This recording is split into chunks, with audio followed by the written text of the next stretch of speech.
best suit that you have, or the best agbada, they will have to shred it to be able to, for you to fit inside it. And so, the only thing, and I say to people, that in another 50 years, even my own grandchildren will be struggling to know what I look like. My own grandchildren will be struggling to know what I look like, because I know that I cannot live for another 50 years. So the truth of the matter is this: everything that we have, we must strive to put it into proper use, so that many years after we have gone, we will still be remembered. And I've said to my children, when they come to the University of Lagos and they see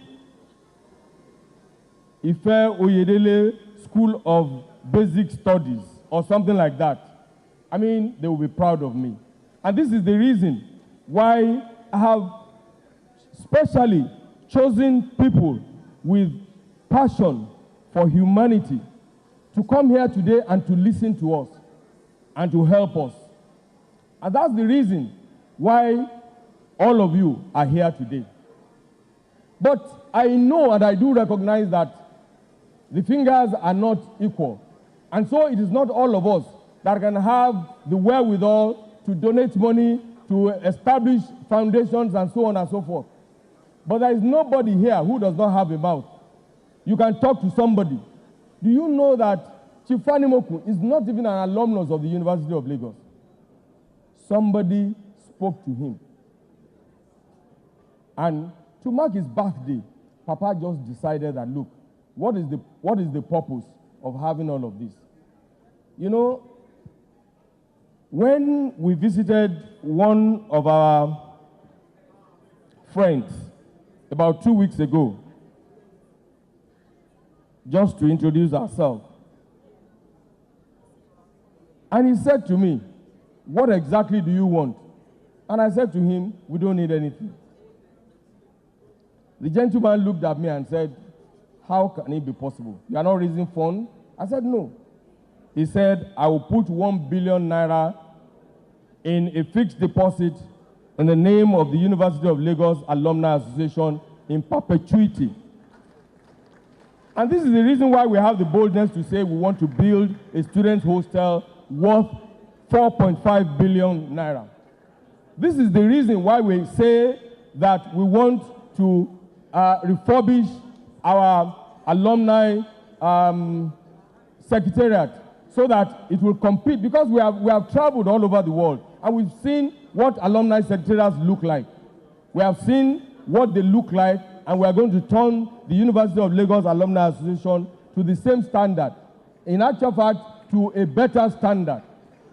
We are going to make sure that no student of the University of Lagos can, look, we thank the federal government, and I'm through this medium thanking the Honorable Minister of Education for establishing the NEL Fund.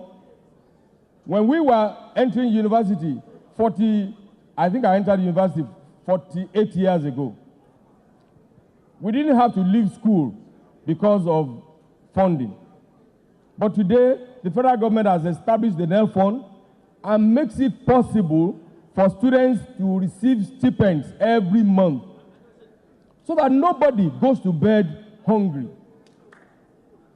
And may I please use this medium also to appeal to the Academic Staff Union of Universities to please, go back to class. The people say that, or if the Israeli and Hamas fight is now going to be settled on a round table, there is nothing too difficult to be settled with our mouths. Distinguished guests, ladies and gentlemen, to everyone who has come from far and near to celebrate with us today, I want to say a very big thank you to you for your time, your stronger, more connected, and more impactful University of Lagos Alumni Association. Bless you.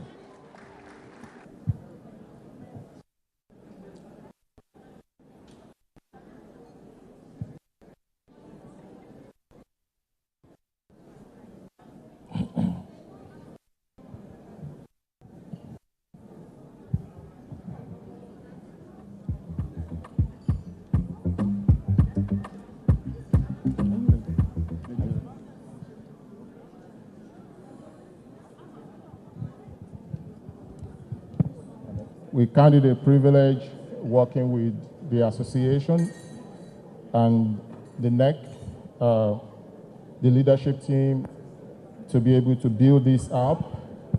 We have a very short timeline to work with, but we are appreciative of the cooperation we have received from the leadership to get here. Our organization is based off of our experience over the last 15 years working with education institutions, alumni associations in the United States.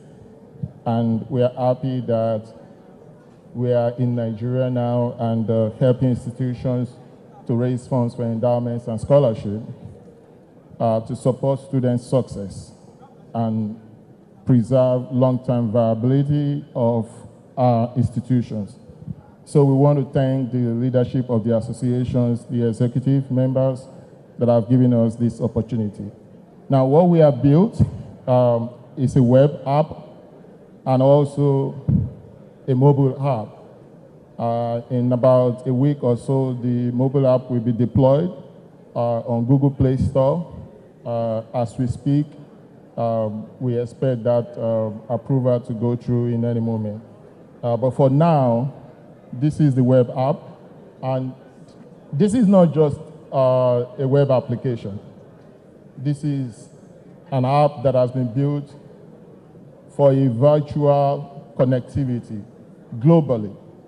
So we believe the University of Lagos alumni deserve an application that anywhere you are in the world, you are able to connect with your classmates. You are able to interact. You are able to contribute, both in terms of your skill, mentorship, and also in terms of your resources. Today, this is the first phase of the app, and as already discussed with the leadership, and anyone can go on the app. Today, anyone can go on the app and interact with the app. I think sometimes later tonight you can sign in, and for now you can, okay, that's right there, how you go in and sign into the app. And right now you can go ahead and make donations on the app. We also have the membership, where you can pay for your membership and also pay for chapters membership.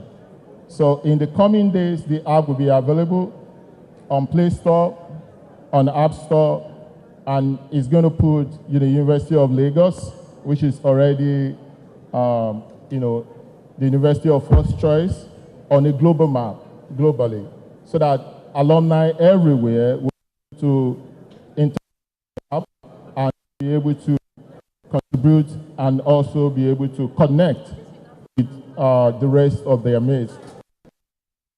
At the back, and if there's any question, this is not a website. This is a functional application for connectivity and also for ability for everyone to be able to interact with each other.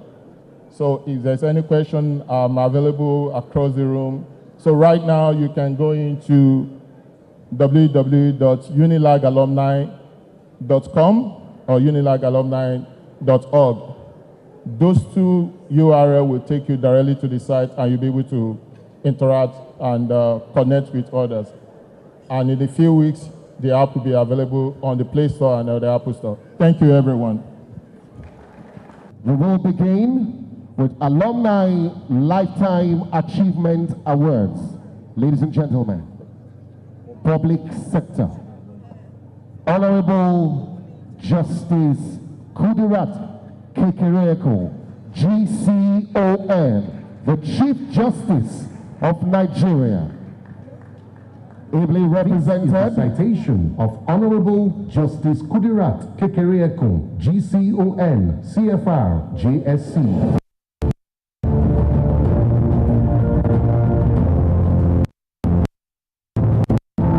Honorable Justice Kudirat Kudirat Motomori Olatokunbo Kekereekun, GCON, CFR, JSC, is a Nigerian jurist and Justice of the Supreme Court of Nigeria. She is the current Chief Justice of Nigeria. She bagged a bachelor's degree in law from the University of Lagos and was admitted to the Nigeria Bar on the 10th of July, 1981. Having graduated from the Nigerian Law School, she proceeded to the London School of Economics, where she received a master's degree in law in 1983.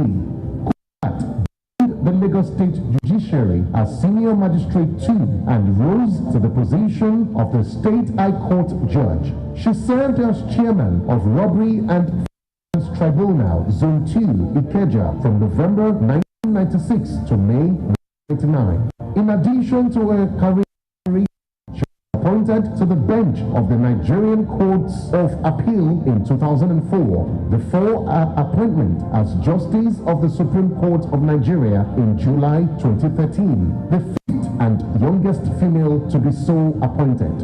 On the 23rd of August 2024, Kekere sworn in by President Bola Ahmed Tinubu at the Council Chamber of the State House in Abuja. This appointment makes her the second woman to become Nigeria's Chief Justice after Justice Aloma Mariam Mukhtar. Kekereekun is also the first woman from Southwest Geopolitical Zone of Nigeria to be the Chief Justice of Nigeria.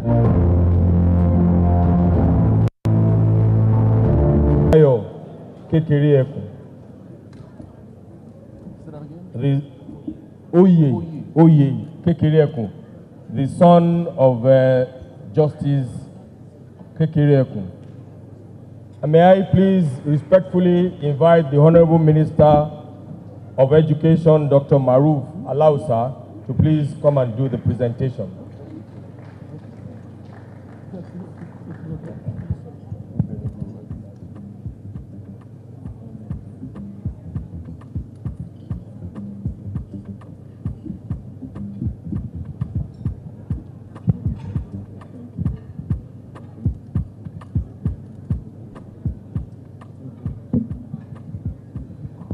University of Lagos Alumni Association, Alumni Lifetime Achievement Award, presented to Honorable Justice Kudirat Kekereekun, GCON, JSC, Chief Justice of Nigeria, given this day, October 17, 2025, signed by Engineer Dr. Ifelawo Oyedele, FNSE, FAENG, President Worldwide. Congratulations.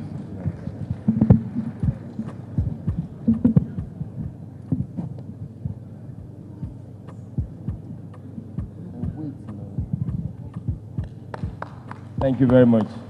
Please take.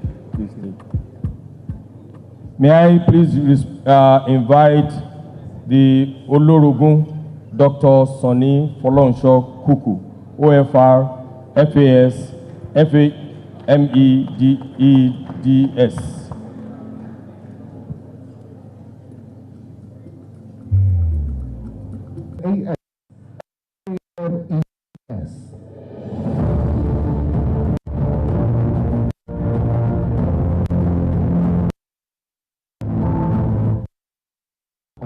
Land, master, physician, endocrinologist, erudite scholar, astute businessman, seasoned administrator, cultural icon, philanthropist, chairman of chairmen. Dr. Sonny Folonsho Kuku is an all-rounder, having made indelible marks in the fields of academics, medicine, science, business, finance, culture, etc. He has been described as jack of all trades and arguably master of all. In academics, he has a prodigious record with over 20 degrees and fellowships, including 2 doctorates by examination in medical sciences, winning myriads of distinctions, prizes and gold medals.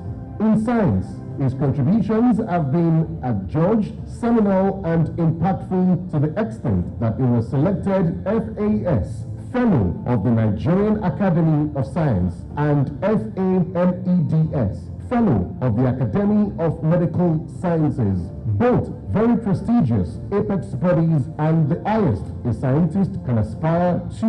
In medicine, he has reached the pinnacle of the medical profession, having been a president and gold medalist of the West African College of Physicians, distinguished fellow of the Postgraduate Medical College of Nigeria, first African master of the American College of Physicians, honorary life president of the Endocrinology and Metabolism Society of Nigeria, honorary life patron of the Diabetes Association of Nigeria, and president of the Pan-African Diabetes Study Group, amongst other accolades.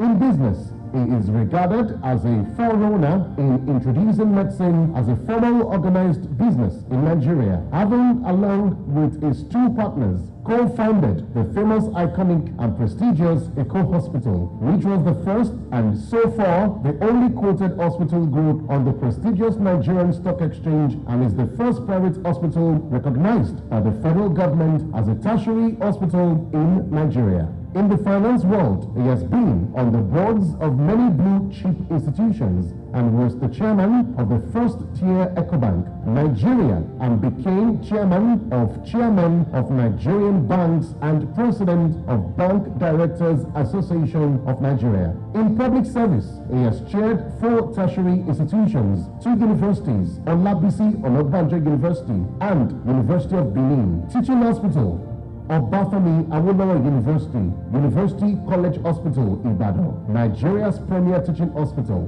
He was a past chairman of the Committee of Chairmen of State Universities and chairman of the Committee of Chairmen, Nigerian Tertiary Hospitals. He was nicknamed Chairman of Chairmen. He was the president of the prestigious King's College Old Boys Association and that of the University of Lagos Alumni Association. He has a bag full of honors, locally, nationally, and internationally. He was the first ever distinguished alumnus and recently a Diamond Jubilee Distinguished Alumnus Awardee of UNILAG, along with the Nigerian Vice President. He is Ambassador of Goodwill of the City of Freetown and has honorary fellowships from all over the world, a honorary doctorate of science degree, a 2003 national honor of Officer of the Order of the Federal Republic, OFR. He holds many life achievement and role model awards and is cited by WHO. In community service, he is Vice Chairman of Ogun State Elders Consultative Forum, Chairman of the Awujale Council of Ijebu Chiefs, and holds the hereditary traditional title of Olorogu of Ijebu-Ode, and was recently conferred with the highest and most prestigious non-hereditary traditional title in Ijebu land, the Obenioja. He sits on many boards of trustees, mostly as Chairman, WACP, Academy of Medical Sciences, and as Vice Chairman of the University of Ibadan Research Foundation. He is the founder of the Sonny Kuku Foundation, a philanthropic organization catering to people living with diabetes, endocrine, and sickle cell diseases. Currently, at the demise of the highly revered Awujale of Ijebu land, Oba Sikiru Kayode Adetono, GCON, he was appointed the chairman of the very prestigious and bespoke Awujale Administrative Council, a no mean feat, a true chairman of chairmen and chief of chiefs. Ladies and gentlemen, I present to you the Honorable Dr. Sonny Falansha Kuku, OFR, FAS, FAMEDS. It's with the,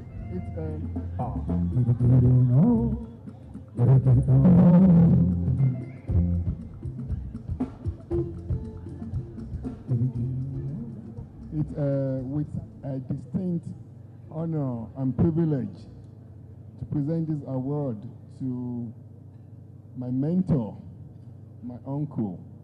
So I'll read.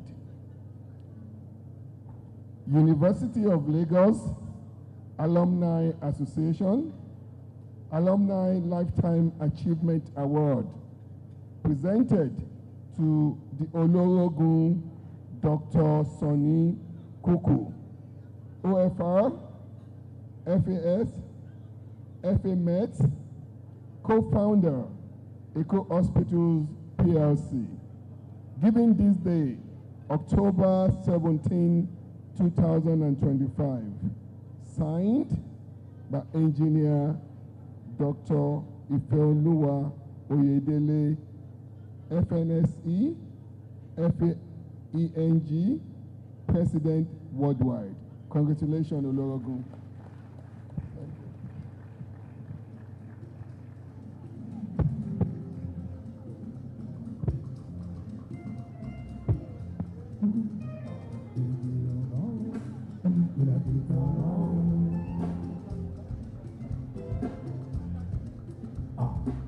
May I respectfully ask the President Worldwide and the Honorable Minister for pictures.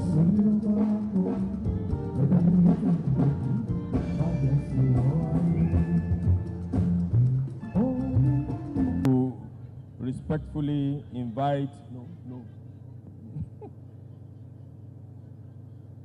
Chief Wole Olanipekun, SAN CFR, founder Wole Olanipekun and Co.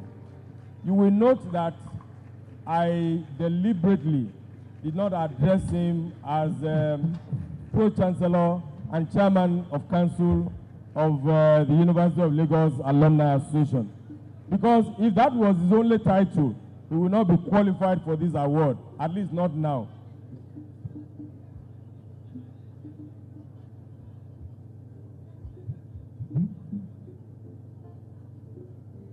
Is the citation of Chief Dr. Wole Olanipekun, CFR, OFR, SAN.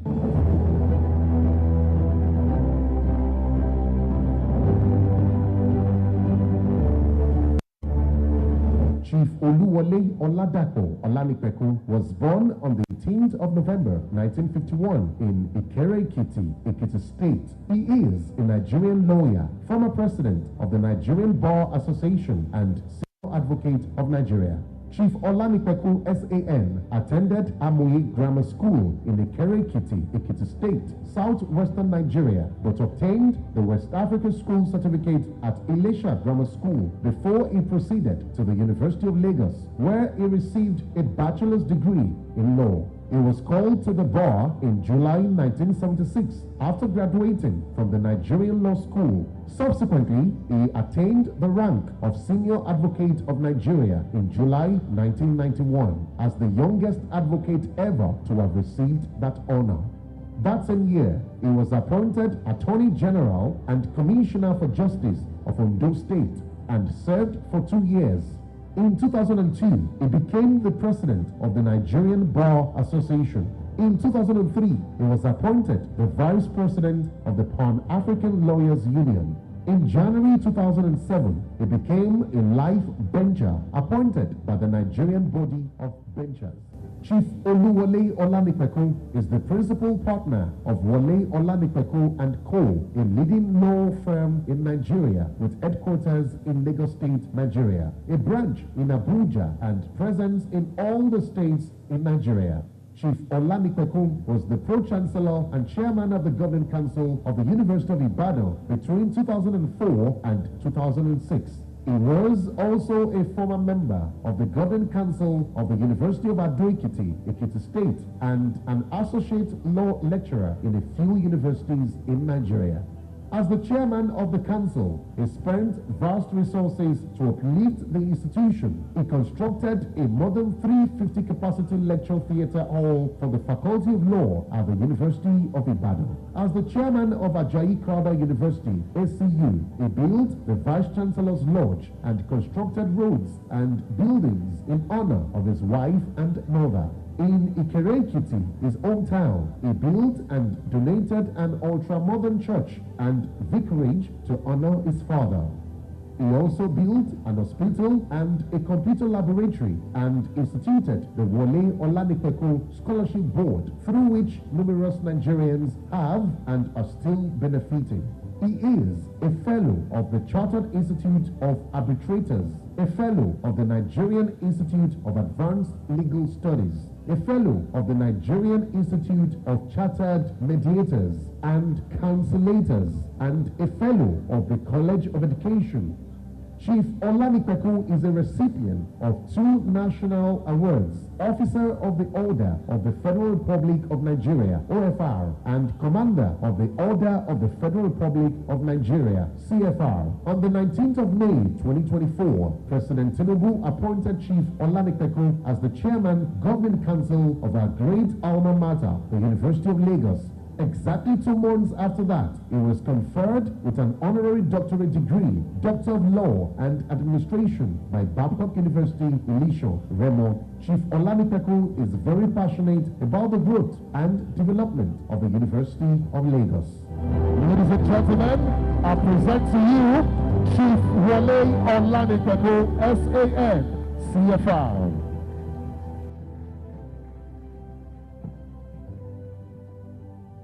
It's a night of privilege, a night of honor for me, another distinct honor to present this award to my mentee, my mentor, my uncle, and I lean on him all the time. In fact, I've spoken to him about 4 times this week. So, I'll read. University of Lagos Alumni Association, Alumni Lifetime Achievement Award. Presented, Alumni Lifetime Achievement Award. Presented to Chief Wale Olanipeku, SAN, CFR, Pro-Chancellor and Chairman of Council, University of Lagos, given this day, October 17, 2025. Signed, Engineer Dr. Ifeoluwa Oyedele, FNSE, FA, ENG, President Worldwide. Congratulations. President, come, President, let's bow.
Thank you very much, Honorable Minister. God bless you.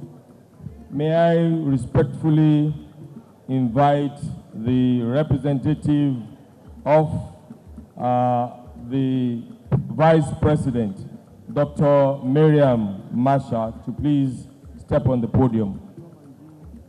To come and continue. Yes, thank you very much. May I also respectfully invite Dr. John Momo, OON, NPOM, Chairman, Channels Media Group, and his lovely wife to please step on the podium. Ladies and gentlemen, let's welcome Dr. John Momo, OON, NPOM.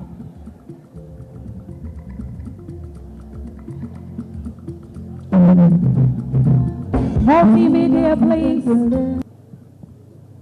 The citation of Dr. John Olachi Momo, OON, NPOM.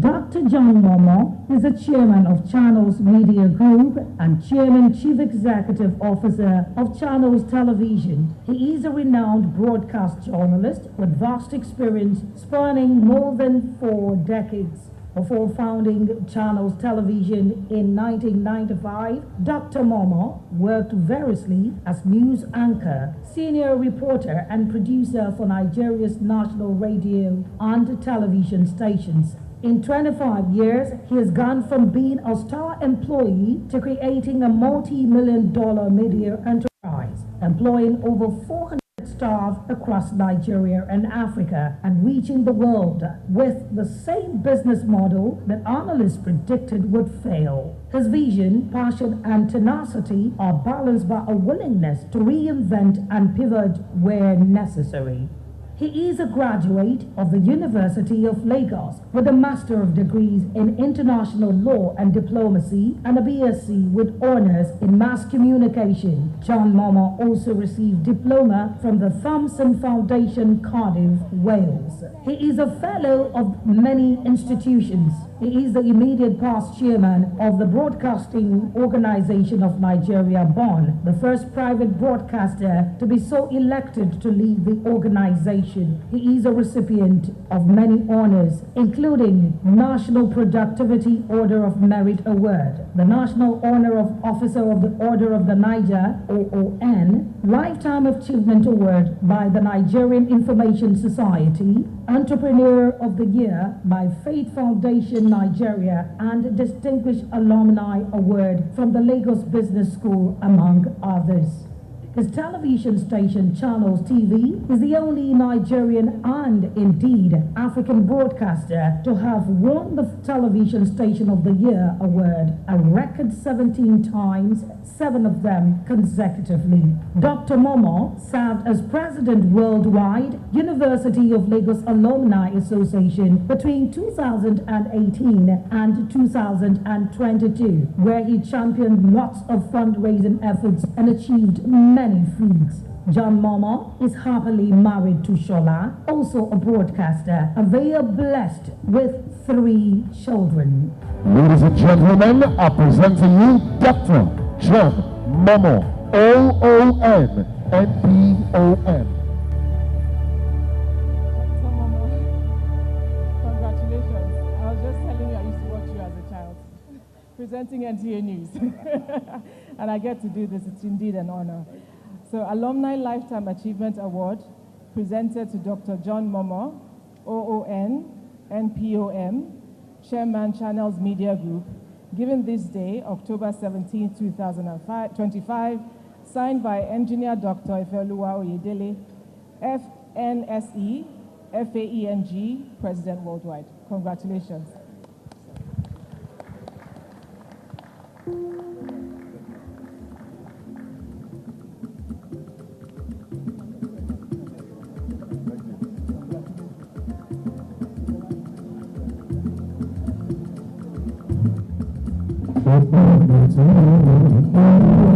I don't want that music. I don't want that music.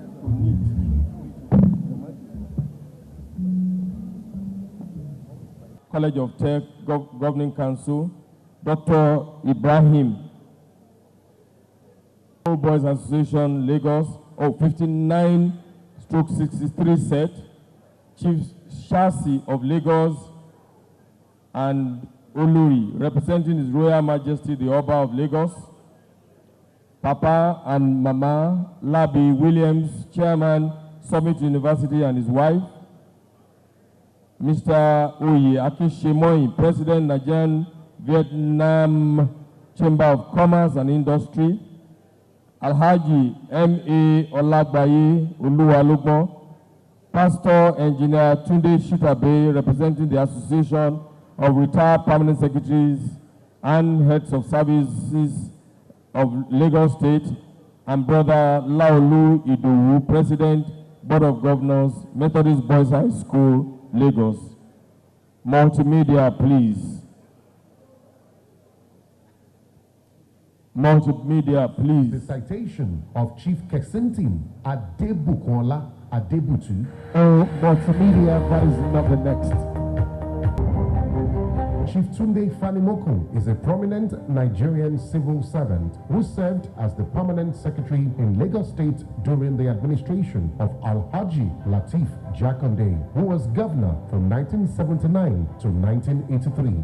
As permanent secretary, Fanimoku played a key role in the administration of the state's civil service, contributing to policy implementation and governance. Alhaji Lateef Jakonde's tenure is often remembered for significant developments in Lagos, particularly in education, healthcare, housing, and infrastructure. Chief Fanimoku's contributions as part of this administration were integral to the smooth operation of the state civil service machinery, ensuring that Jakonde's policies were effectively carried out. His leadership and dedication were well regarded, and he was seen as a capable and respected figure within the government and the public sector. He also worked closely with Alhaji Yinka Iyoda Folawiyo of blessed memory and has remained a life director in the Folawiyo group of companies. Chief Fanimoku, who recently turned 80 years, is a philanthropist dedicated to the cause of entrepreneurship, especially amongst the young generation. Fanimoku, fondly known as the Super Permanent Secretary by his admirers, earned the nickname due to his efficiency and effectiveness in his then official capacity as a Lagos State civil servant in charge of lands. He is an alumnus of University of Ile-Ife, now Obafemi Awolowo University, where he studied economics. He is the Agba Aki of Iruland. Ladies and gentlemen, I present to you Chief Tunde Fanimoku.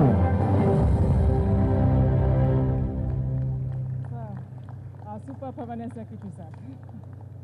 So this Alumni Lifetime Platinum Award is being presented to Chief Tunde Fanimoku, Life Director for Lawiyo Group, given this day, October 17th, 2025, signed Engineer Dr. Ifeoluwa Oyedele, FNSE, FAENG, the President Worldwide. Congratulations, sir.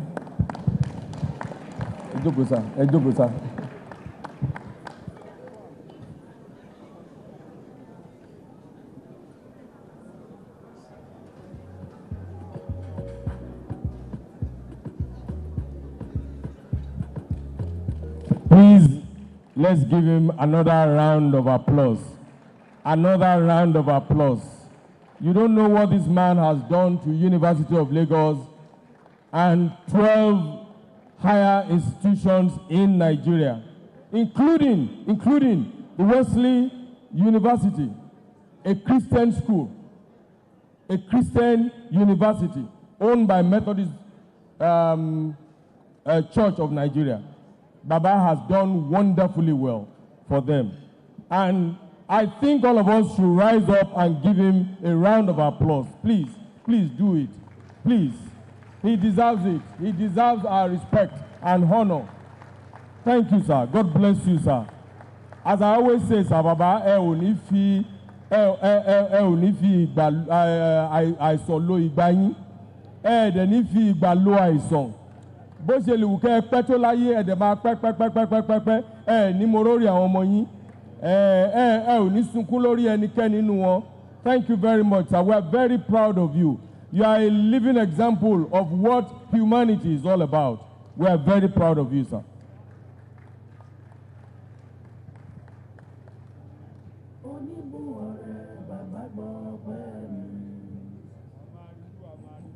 Appreciation.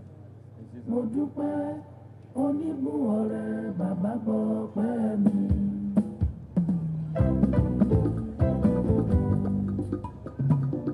Mr.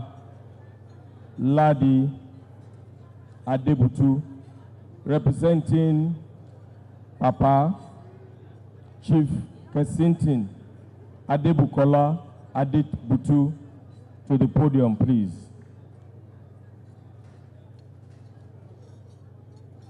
You know, a lot of people have been sending messages to me to say, how can we contribute to the development efforts of the University Alumni Association? It's a free will thing. And the ushers will pass a form around, and we will also display the account number of the Alumni Association. If you feel led to give us something, please do. Multimedia, please. Chief Kasintin Adebukola Adebutu, CON KJW. This is the citation of Chief Kesintin Adebukola Adebutu.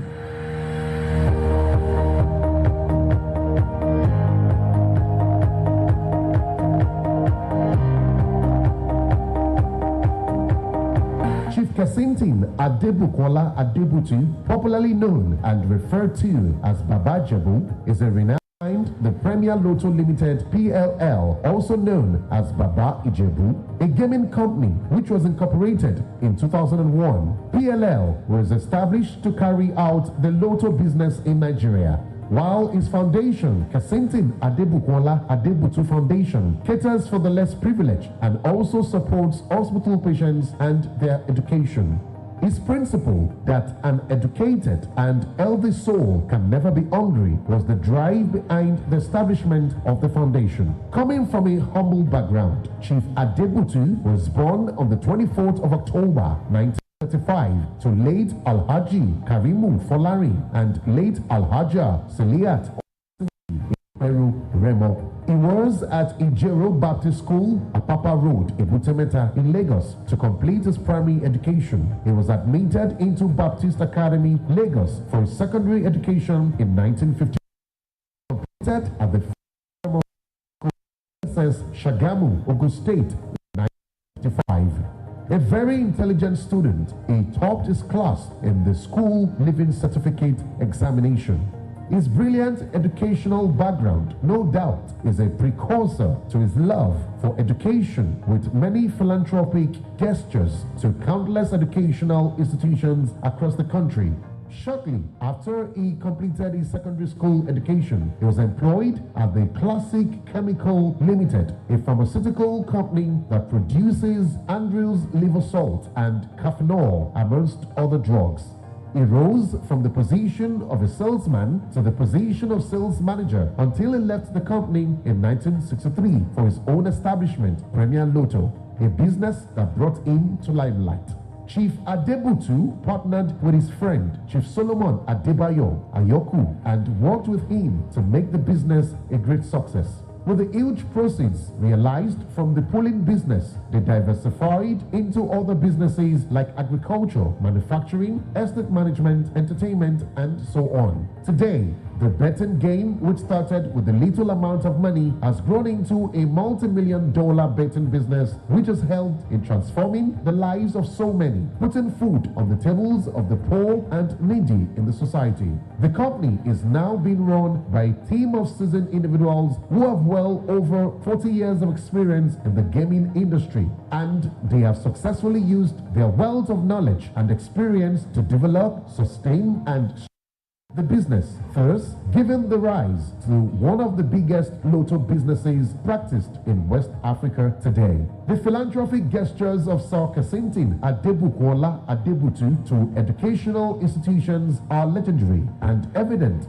for all to see. One can describe him as a believer, a supporter, a cheerleader, a friend, a loyalist, and a cheerful giver who is committed to empowerment and giving back to the society. Apart from donating buildings and equipment, particularly to educational institutions in Nigeria, the Kesintin Adebukola Adebutu Foundation, CAF, has also played a significant role in empowering youths around the country. In his generosity and vision to immortalize his name, Sir Adebutu heartily donated a state-of-the-art library to the Young Christian University, Abeokuta, in 2009, and a 50 million naira e-library to the Baptist Academy of Banikoro, Lagos State. He has contributed immensely to the promotion of culture across the country. As a true philanthropist, Sir Kesintin Adebutu does not discriminate in his charitable deeds. He is kind-hearted, socially responsible, and he uses his wealth for human capital development. His generosity and philanthropy earned him his first ever chieftaincy title, Babalaje of Lagos, and his subsequent conferment as the Ashoju Oba of Lagos. Some of the donations to the different citadels of learning include the Sir Kasintin Adebutu multi-million naira state-of-the-art radio station to Olabisi Onabanjo University, Agowe, Sir Kasintin Adebutu ultra-modern center at the University of Lagos, the Alhaja Seliat Adebutu Library at Crescent University, the Sir Kasintin Adebutu Science Laboratory, New Remo Methodist High School building, and new block of classrooms at Gaskia College, Adia, Lagos, donated in 2008. In October 2015, Chief Kasintin Adebutu was decorated with an honorary title, Doctor of Business Administration, by the Olabisi Onabanjo University, OOU, for his invaluable contribution to the nation's economy. Ladies and gentlemen, I present to you Chief Kasintin Adebukola Adebutu, CON, KJW.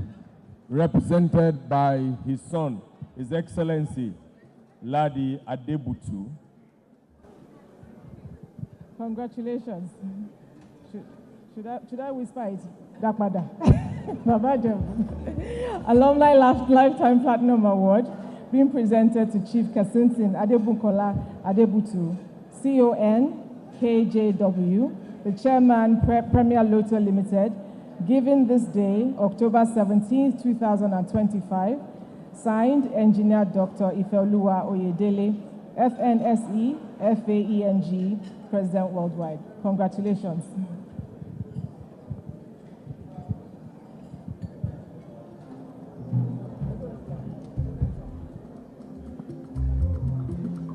Let me say that the first in the series of the events for the celebration of Baba's 90th birthday is supposed to be starting today. Because of this event, Papa canceled that event because of this ceremony. It's unfortunate that he cannot be here today. Not only that, on Monday, we are commissioning one of the projects donated to the College of Medicine, University of Lagos by Papa Sir Adebutu on Monday, you know. Please let us give him, I think he deserves a round of applause. We should clap for him so much that he will hear in the choru. Thank you very much. God bless you.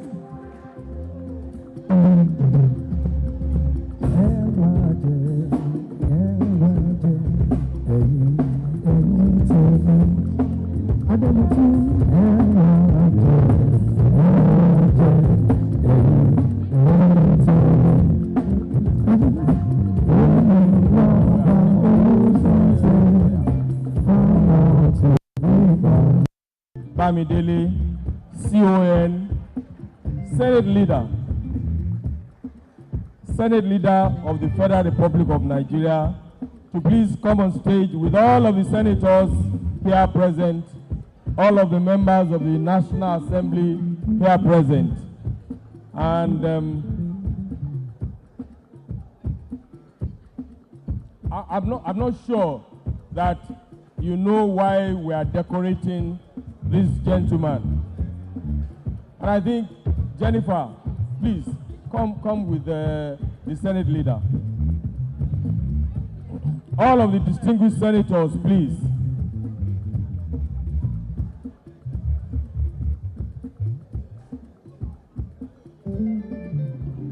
We are not giving him because he is the Senate Leader.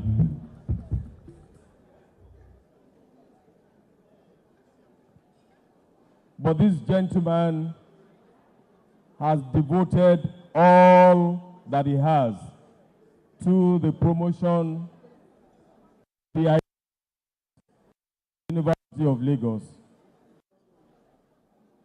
A lot of people are confused and they think he's an alumnus of the University of Lagos. But because of the very many things that he does for us, just take anything to him from University of Lagos. You will be surprised how he moves. And it takes them very personal.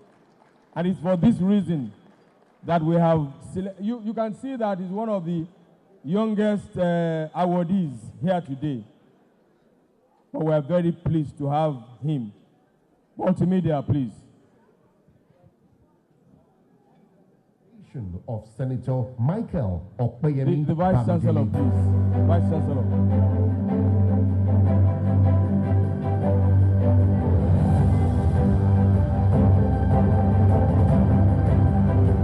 Michael Okpeyemi Bamidele, CON, is the senator representing Ekiti Central Senatorial District in the 9th National Assembly on the platform of the All Progressives Congress, APC. He had earlier served in the 7th National Assembly as a member of the House of Representatives for Ado Ekiti, Irepodu, Ifeludu Federal Constituency. A lawyer and human rights activist, he has built a reputation as a committed public servant with decades of political and legal experience.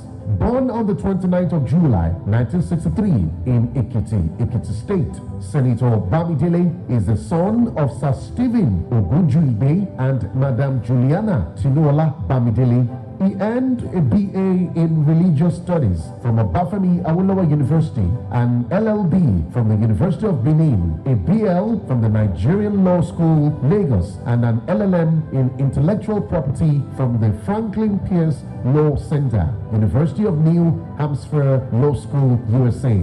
Bamidele's political journey began in 1992 when he contested for a seat in the House of Representatives under the Social Democratic Party, SDP. Although he lost by a single vote, he was soon appointed Special Assistant on Legal Matters to Senator Bola Tinubu. He went on to serve as Senior Special Assistant to the Lagos State Governor on Political and Intergovernmental Relations, and later as National Director of Publicity for the Alliance for Democracy. His career in Lagos State also saw him serve as Commissioner for Youth, Sports and Social Development, and later as Commissioner for Information and Strategy. In 2011, Bamidele was elected to the House of Representatives under the Action Congress of Nigeria, ACN, where he chaired key committees on legislative, budget, and research at the National Assembly Budget and Research Office. He later joined the Labour Party to contest the 2014 governorship election in Ekiti State, finishing third before returning to the APC in 2015. By 2019, he was elected to the Senate, where he currently serves as the chairman of the Committee on Judiciary, Human Rights and Legal Matters. For his contributions to national development, Senator Bamidele was conferred in 2022 with a national honor of Commander of the Order of the Niger, CON, by President Muhammadu Buhari. He is married to Mrs. Oluyemisi Bamidele. Ladies and gentlemen, I present to you distinguished Senator Dr. Michael Okpeyemi Bamidele, CON. Distinguished Senator, this is the Alumni Lifetime Platinum Award being presented to Senator Dr. Michael Okpeyemi Bamidele, CON, Senate Majority Leader, given this day, October 17th, 2025. Signed, Engineer Ifeoluwa Oyedele, MNSE, FAENG, President Worldwide. Congratulations.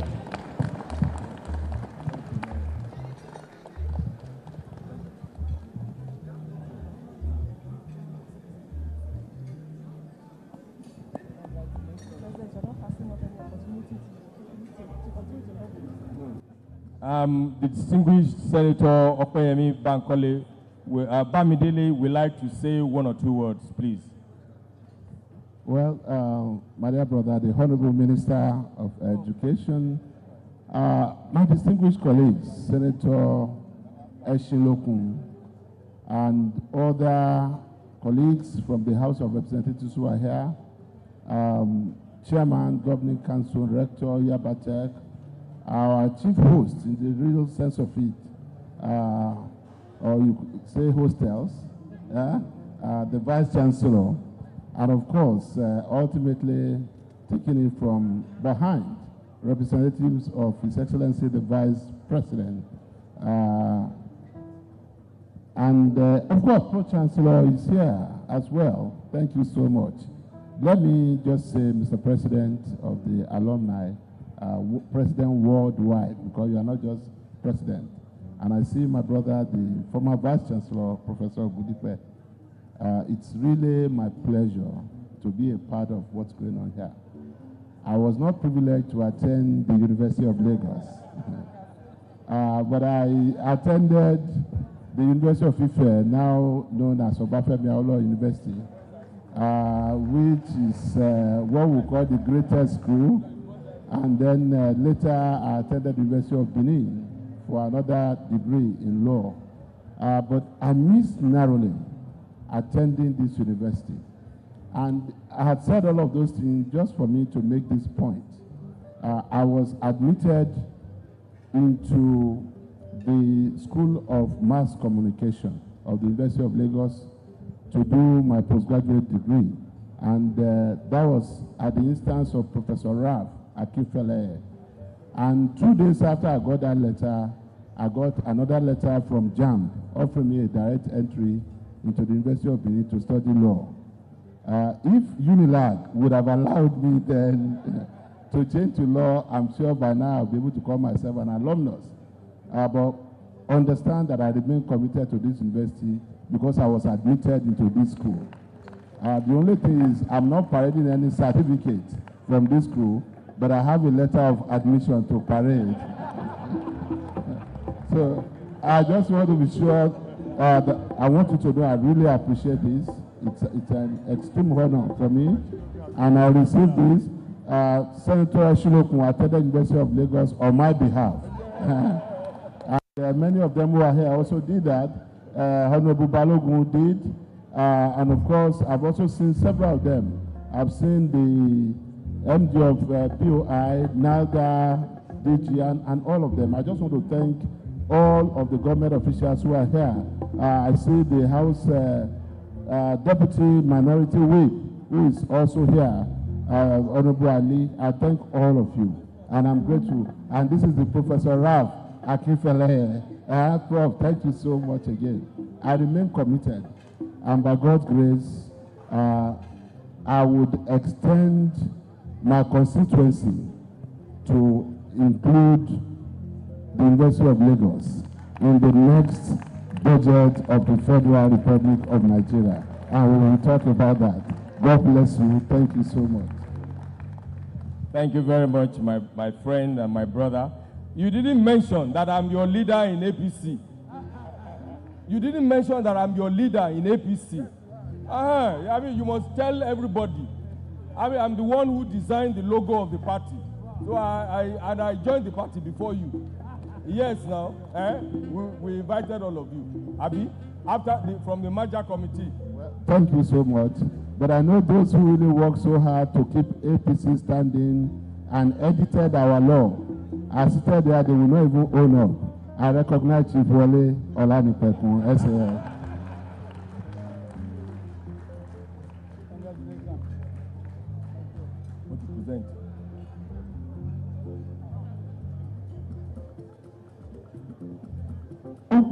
May I respectfully invite Ms. Folashade Okoya MWN, Managing Director, Elegaza Fashion Products Limited, and Papa Chief Razak Akoni Okoya to the podium, please. Oh,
Multimedia, please.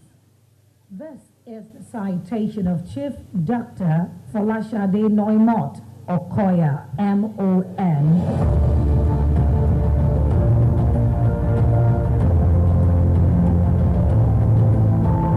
Sade Okoya was born into a modest family on 25th of April 1977 in Lagos State, Nigeria. Her parents, Alhaji Tajuddin Adeleye and Alhaja Nimota Adeleye, originally hailed from Ijebu-Ode in Ogun State. Growing up in a traditional Nigerian household, Sade learned the values of hard work and discipline from an early age. She attended St. Benedict Nursery and Primary School in Lagos before progressing to Awori Comprehensive High School, where she graduated in 1991. Eager to pursue higher education, Sade enrolled at Lagos State Polytechnic, where she obtained a national diploma in banking and finance. Her academic pursuits did not stop there. She later attended the University of Lagos and earned a Bachelor of Science degree in Sociology in 2004. Her educational background laid a solid foundation for her eventual foray into business management and entrepreneurship. Sade Okoya's career trajectory is an inspiring narrative of determination and success. As the managing director of Eleganza Group, she has been instrumental in revolutionizing Nigeria's manufacturing industry. Eleganza Group, a conglomerate that produces a wide range of household and industrial products, has witnessed remarkable growth under her leadership. Sade oversees key subsidiaries including Eleganza Fashion Products Limited and Eleganza Cruise and Travels Limited. Beyond manufacturing, Sade is a prominent figure in property management, being a member of the board of directors of RAO Investment Property Company Limited. Her multifaceted career showcases her adaptability and skill in navigating diverse business environments. Fola Sade is a recipient of the Member of the Order of the Niger MON Award, which was conferred on her during the 2022 National Honors Award. Ladies and gentlemen, I present to you Chief Mrs. Fola Sade Okoya, MON. Congratulations. I will take in this moment because this is the first woman to receive an award tonight. And I'm happy to be a woman presenting to the first woman receiving the award tonight. So this is a Distinguished Alumni Award being presented to Chief Mrs. Fola Sade Okoya, MON, the Managing Director, Eleganza Fashion Products. It's given this day, October 17, 2025. Signed, Engineer Dr. Ifeoluwa Oyedele, FNSE, FAENG, the President Worldwide. Congratulations.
Distinguished Alumni Award presented to Mrs.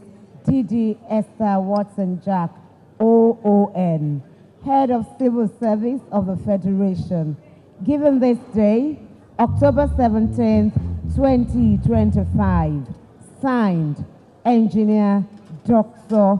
Ifeoluwa Oyedele, FNSE, FAENG, President Worldwide. Congratulations, Madam. Congratulations. I'm not surprised. Your husband is a lawyer. That's why you see so many lawyers here. Thank you. You know, only those who work with the civil service of the Federation will understand the transformation that this beautiful lady has brought to the civil service of the Federation. From the anthem of the civil service, you will know. And I was watching one of the former permanent secretaries, and I think on television, and he was describing the transformation happening within the civil service. I want to say to you that only a product of the University of Lagos can do what you are doing. I'm serious, and we are very proud of you. We are very proud of you. And I hope that, I hope the Minister of Education is still here. You should recommend her for a higher national honor. GCON. GCON. GCON. I said GCON. She's already CON, but I want her to take GCON. No, she can't take GCOFR now. GCON. Thank you very much, ma. We are very proud of you.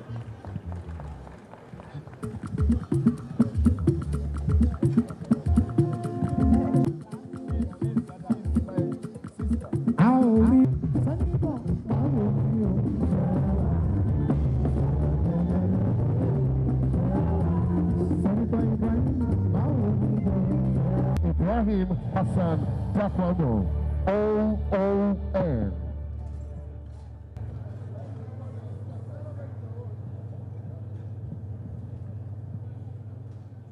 On behalf of the University of Lagos Alumni Association, this distinguished alumni award is presented to His Excellency, Senator Ibrahim Dankwabo, PhD, OON, former Governor of Gombe State, given this day, October 17, 2025, signed, Engineer Dr. Ifeoluwa Oyedele, FNSE, FENG, President Worldwide. Congratulations. You know, His Excellency earned his first degree in ABU, and he earned a PhD degree in the University of Benin. But the only degree that he used effectively to become Accountant Generals and also to become governor and to excel in the Central Bank of Nigeria is that one single degree that he obtained from the University of Lagos. That's why he's very proud to be an alumnus of the University of Lagos. But beyond that, this gentleman, even as governor, when you call him, he personally picks his call. Even as governor of Gombe State, he's a man of distinct humility, and we are very, very proud of him. Very proud of him.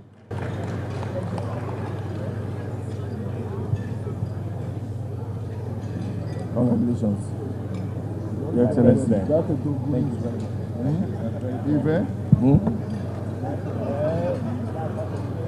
Can bear witness that none of the awardees that we have here is not worthy of the award. None of them.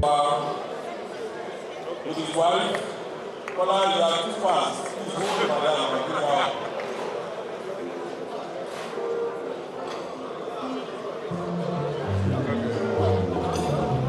I am sure that all of you is not worthy of the award. None of them.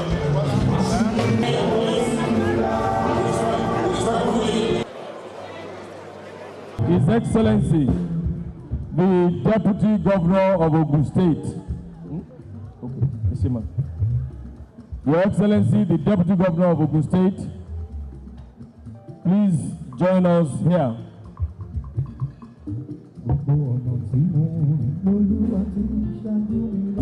Multimedia, please. Multimedia, please.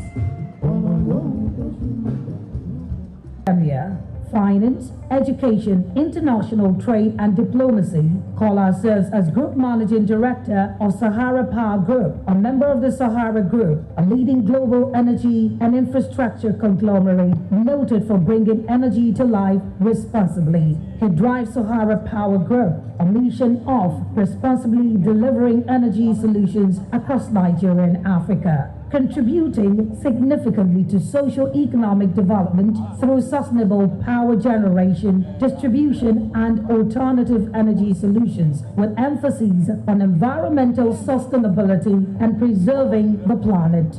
As a proponent of the Pan-African dream, Kola envisions a future where Africa realizes its potential as the next global frontier for sustainable development. His strategic focus on regional integration and trade aims to unlock opportunities that would drive long-term prosperity across the continent.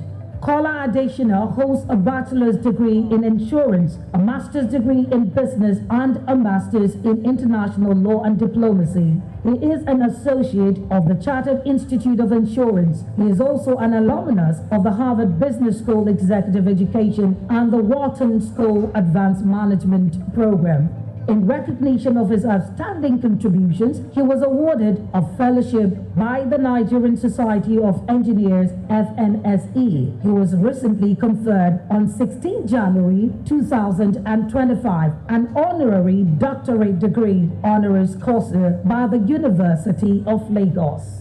In acknowledgement of his contributions to Nigeria's development, Kola was conferred the prestigious National Honors Award of Member of the Order of the Federal Republic, NFR, by the President Muhammadu Buhari administration. More recently, President Bola Ahmed Tinubu appointed Kola to the Presidential Economic Coordination Council, PEC, a body tasked with formulating and implementing a comprehensive economic coordination and planning strategy for Nigeria. Ladies and gentlemen, we present to you Mr. Kola Adesina, MFR.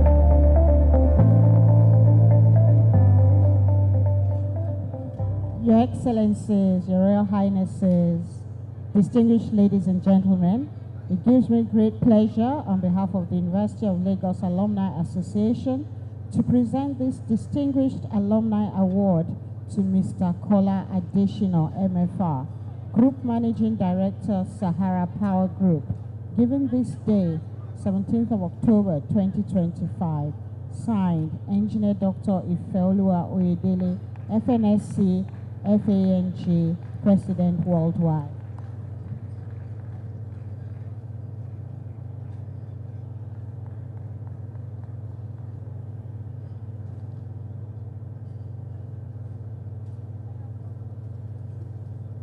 Kola will like to say a few words, please.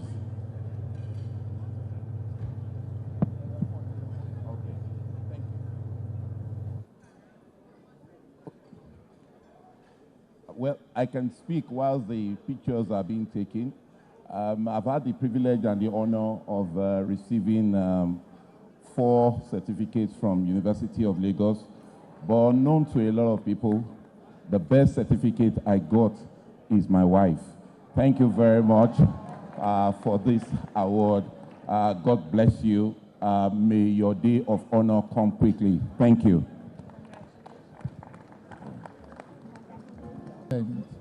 Worldwide, a chartered engineer. Ladies and gentlemen, it's been a very wonderful day. We could not have had it better. God has been with us. To the Alumni Association, under your indefatigable leadership, sir, we say thank you God bless you. You have been leading us very well. You are very progressive, very dynamic. You have ideas, and it's our ideas with members of your ESCO that have brought us where we are. It is a truism that our alumni association is the best in Africa. It's second to none. I'm so proud of the University of Lagos, like any and every other alumnus. Tonight, may I say, on behalf of all of us, that we appreciate you, we appreciate our university, we appreciate your coming. But let me appreciate members of the National Assembly. I say this as an awardee, I say this as a recipient and as the chairman of the Governing Council of the University of Lagos and Pro-Chancellor. Senate leader, sir. Senate leader. Senate leader, please can I, please sir. May I, Mr. Senate leader, there are 3 senators here this evening. They have been so thoughtful. I don't know what to say, sir. As the chairman of the Governing Council, I just want the 3 of you to be on your feet, sir. I'm not commanding you. Your Excellency, where are you? Where's my Aburo representing Lagos Central? Lagos, where's the senator? Each of the 3 of them. Echiloku. Yeah. Senator Echiloku, where are you? Please, gentlemen, please, can you lend me your ears? Each of the 3 of them, they are put heads together. Your Excellency, why are you running away? Please. They are put heads together, and they have committed themselves, gently and severally, to giving us projects cumulatively in the sum of 3 billion naira. 1 billion naira for each of them. Sir, may God bless you. We appreciate you. We say thank you from the bottom of our hearts. Having said that, the day has been well spent. It's a beautiful evening. To all of us who are here this afternoon or this evening, we say, may you receive God's favor. May your children be better than you. Thank you and thank you and thank you. University of Lagos, may you continue to grow from greater glory to greater glory. My chairman, my national president, my global president, God bless you, God bless your executive. Thank you and thank you and thank you. Good night. Thank you very much, my president. The president worldwide, His Excellency Senator Kashim Shettima, GCFR, Vice President, Federal Republic of Nigeria, ably represented by Dr. Miriam Masha, His Excellency, the Governor of Lagos State, Mr. Babajide Sanwo-Olu, ably represented by Barrister Bimbo Saliu Hudein, Secretary to State Governor, and my sister. Members of the National Assembly here present, the Honorable Minister of Education, Dr. Moruf Olatunji Alausa. Distinguished ladies and gentlemen, permit me to align myself with the protocol already established, but I must recognize my Pro-Chancellor, Chief Wole Olanipekun. First of all, I want to congratulate the Alumni Association on the 55th Awards and Dinner Night. As Chief said, this is the best alumni association in the world. Why? Alumni associations have the duty to connect, to be our ambassador, to advocate, and to support the school. And I think on each of these, this alumni association gets 100%. But what has been going on with the University of Lagos? We have been growing from strength to strength. And I believe one of the strengths of the University of Lagos is seamless passing on of leadership and a strong connection with our alumni. And it can get better. So today, on your 55th anniversary, I want to assure you that we will continue to work with you because we have the same goals, because we must plan for the future. And that future needs the alumni and the present administration and the staff at the University of Lagos working closely together with a common goal. And that I think we also have.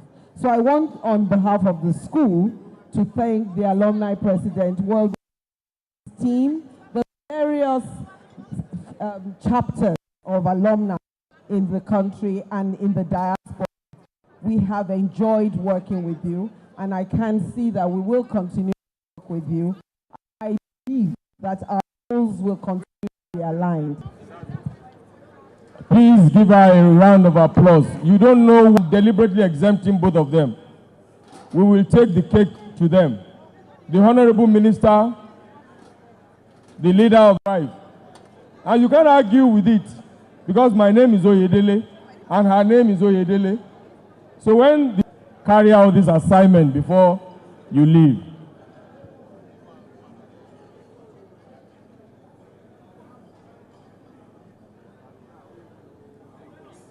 and may I request the spouses of the awardees to please join on stage as well. Thank you very much. All their spouses should please join us. Can we all stretch out our hands? It is symbolic of the togetherness, of the cooperation, of the goals that we share. So when I spell UNILAG, we will cut that cake. U-I-L-A-G,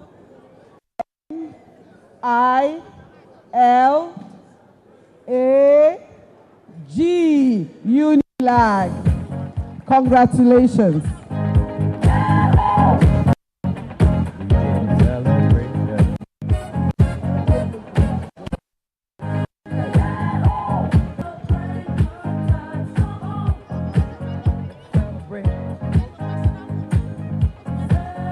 Gentlemen, in the original draft, it was William Otto Ward, an American motivational writer and author, who said, and I quote, "Feeling gratitude and not expressing it is like wrapping a present and not giving it." We have therefore wrapped a present christened Deep Appreciation, which we are now giving to all of you who have come to share the joy of this milestone occasion with us.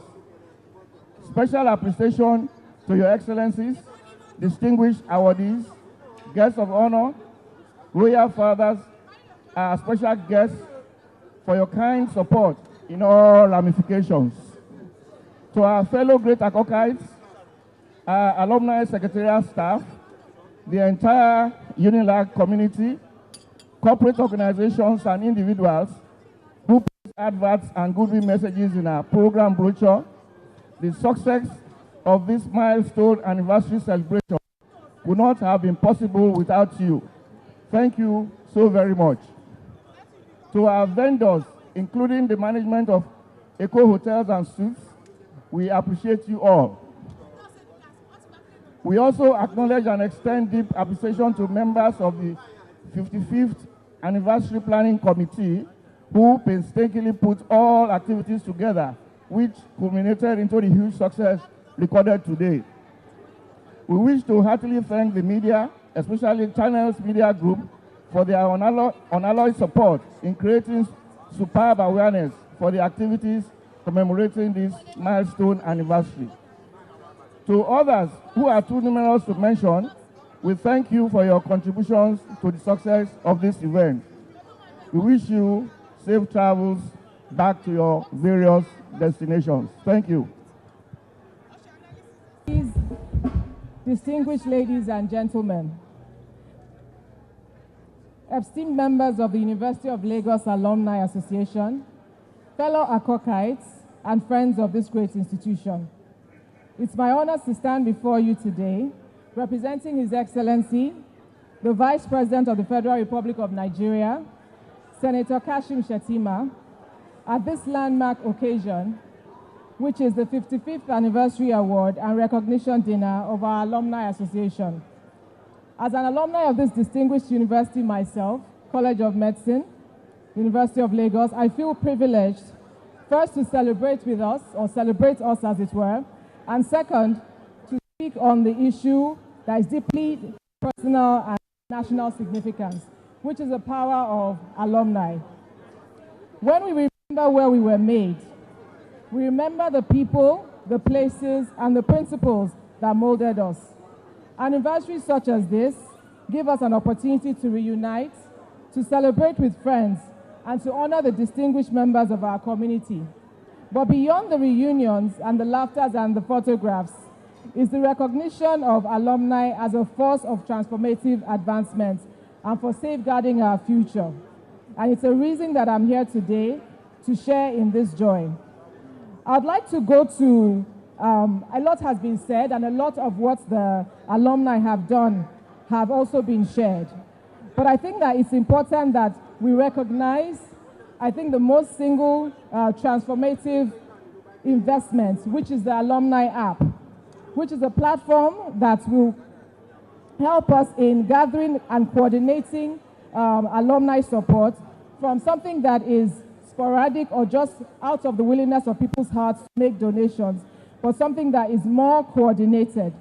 It will serve as a central advancement engine that can harness the energy of diaspora chapters, different batches, different professional groups, and individual champions into one unified force. And with that, we can only imagine what the University of Lagos can do.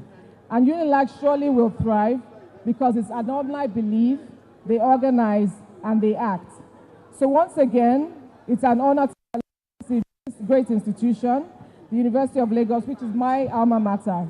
And from His Excellency, the Vice President, I quote, "I will continue to cheer you on as you build not just a stronger University of Lagos, but a model for higher education, advancement across Nigeria and Africa. When we remember when we were made, we renew our commitment to make where we came from even greater."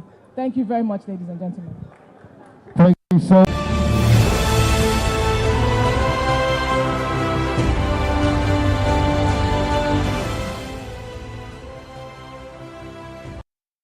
On Wednesday, April 9th, 2025, Vanguard Newspapers hosted its much-anticipated Economic Outlook 2025 at the prestigious Civic Center, Victoria Island, Lagos.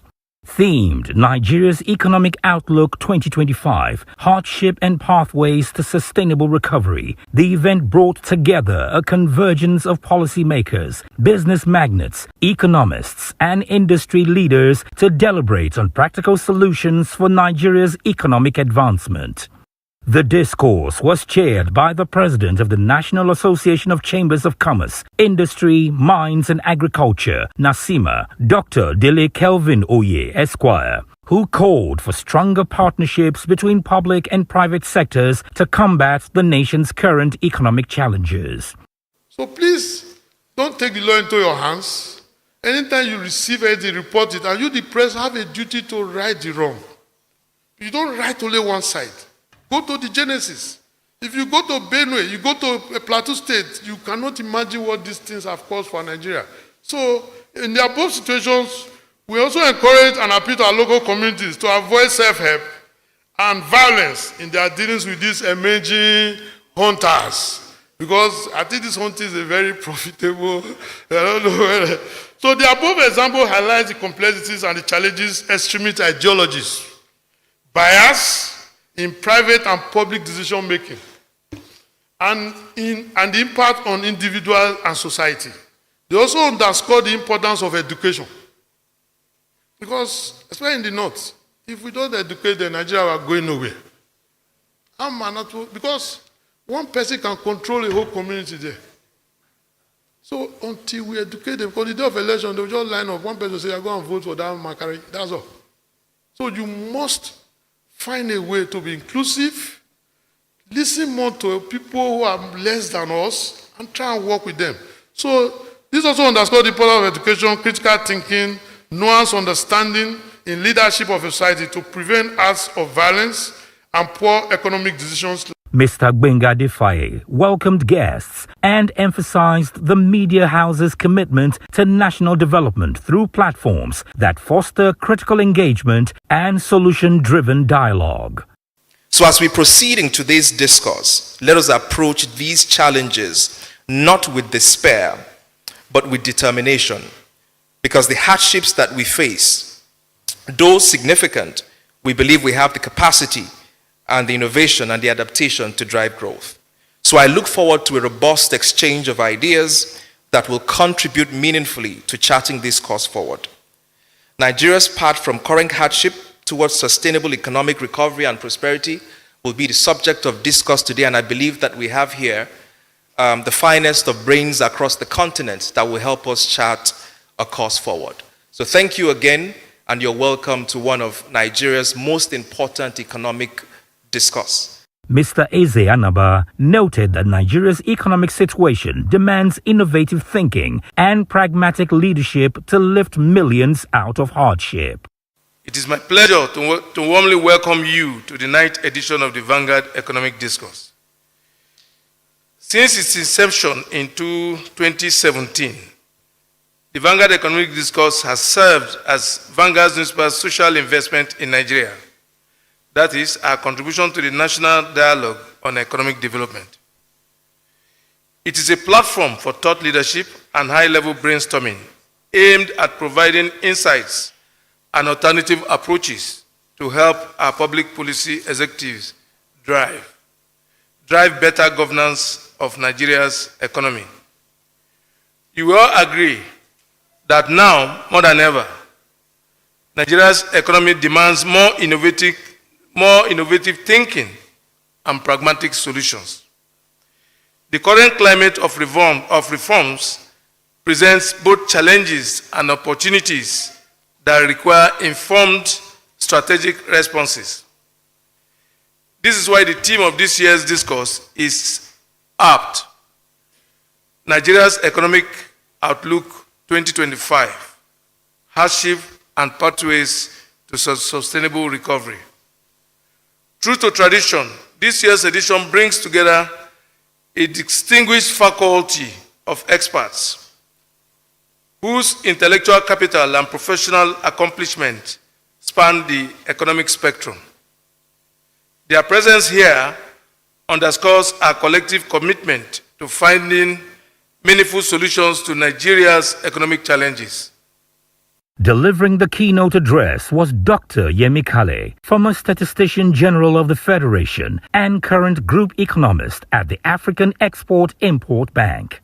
In his address, Dr. Kale advocated for anticipatory governance and proactive policy making as essential tools for steering Nigeria away from economic turbulence toward inclusive growth and sustainability. Nigeria must rebuild investor and citizen confidence by addressing fiscal imbalances, taming inflation, and restoring exchange rate credibility. The second pillar is economic diversification. Diversification is no longer optional. Nigeria's dependence on oil exposes it to external volatility and fiscal instability. We must rapidly expand our productive base. Strategic areas for expansion include agriculture, mechanization, irrigation, storage, and agro-processing, drive exports and food security, manufacturing, building industrial clusters, and promoting backward integration and technology adoption, services and digital economy, scaling access to digital infrastructure, unlocking financial technology, logistics, and creative industries, and micro, small, medium-scale enterprises, expanding access to credit to remove regulatory bottlenecks and to stimulate grassroots growth. And finally, infrastructure, investing in energy, transportation, and broadband as core enablers of competitiveness. A panel session moderated by Professor Franklin Ungu convened, bringing together esteemed experts to deliberate on Nigeria's economic trajectory. Their discussions provided valuable insights into the challenges and opportunities facing Nigeria's economy in 2025. There was also a question and answer session, along with insightful interventions from the audience. The Vanguard Economic Outlook 2025 served not only as a platform for rigorous analysis, but also as a call to action, urging both leaders and citizens to think Nigeria's economic priorities and take bold steps toward recovery and resilience.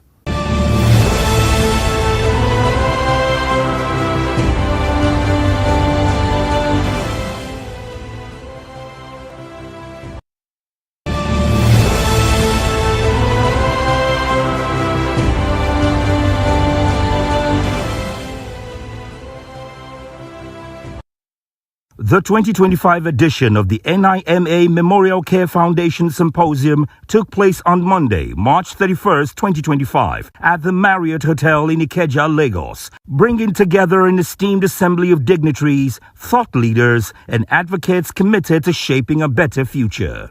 The NIMA Memorial Care Foundation is a Nigerian non-profit organization dedicated to supporting vulnerable children and the less privileged. It was established in honor of Nimatalai Mutunrayo Alake Fashikpe, who passed at the age of 30.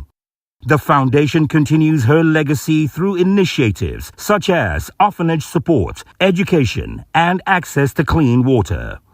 This year's symposium, themed Empowering the Future, explored critical issues of youth development with a compelling sub-theme emphasizing water and sanitation for the girl child. The event welcomed notable guests, including Hajia Zainab Mohammed Abdul Malik, co-founder of NIMA Foundation, Honorable Adedamola Kasim, representing the Speaker of the Lagos State House of Assembly, Honorable Mudashiru Obasa, and Mrs. Abosade Adumasi, who stood in for the Lagos State Commissioner for Basic and Secondary Education, Honorable Jamiu Tolani Alibalogun. Prince Jide Olatilo, Group Managing Director of Biscon Communications, and the keynote speaker, Professor Anthony Killer, who was accompanied by his wife.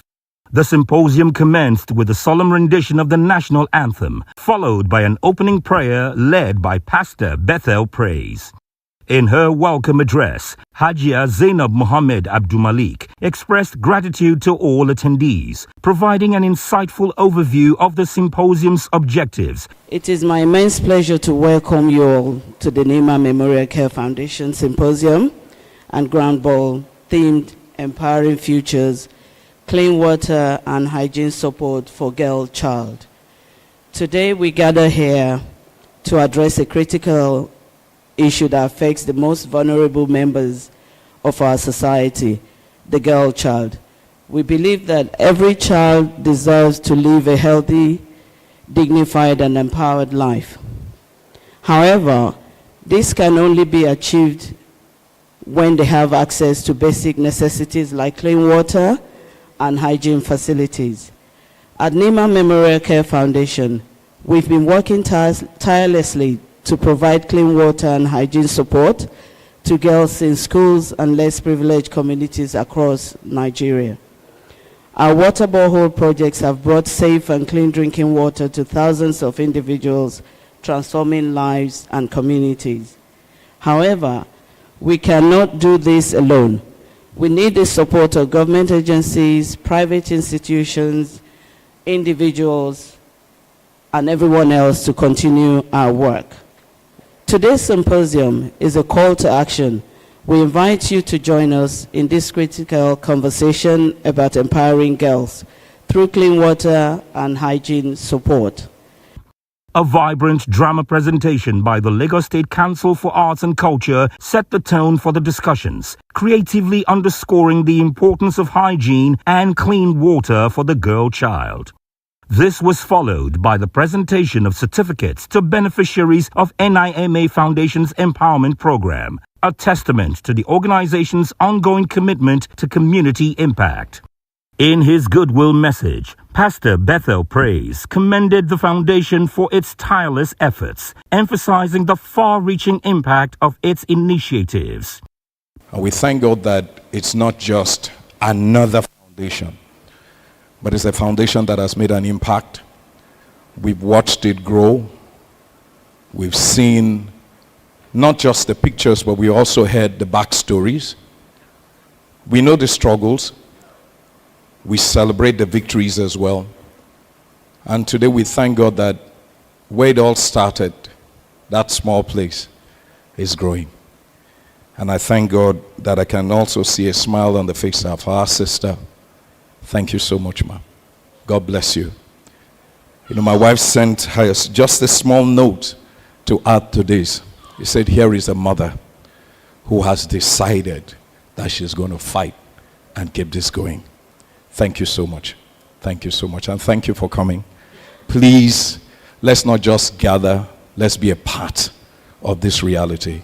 God bless you. Mrs. Dozier Aminat Mary delivered a goodwill message on behalf of the Ogun State Commissioner for Education, reinforcing the government's commitment to advancing education and health initiatives for young girls. The theme today, Empowering the Future, Clean Water and Hygiene, Support for Girl Child, is not just timely, it is a call for action. The significance for clean water and hygiene in the lives of young girls cannot be overstated.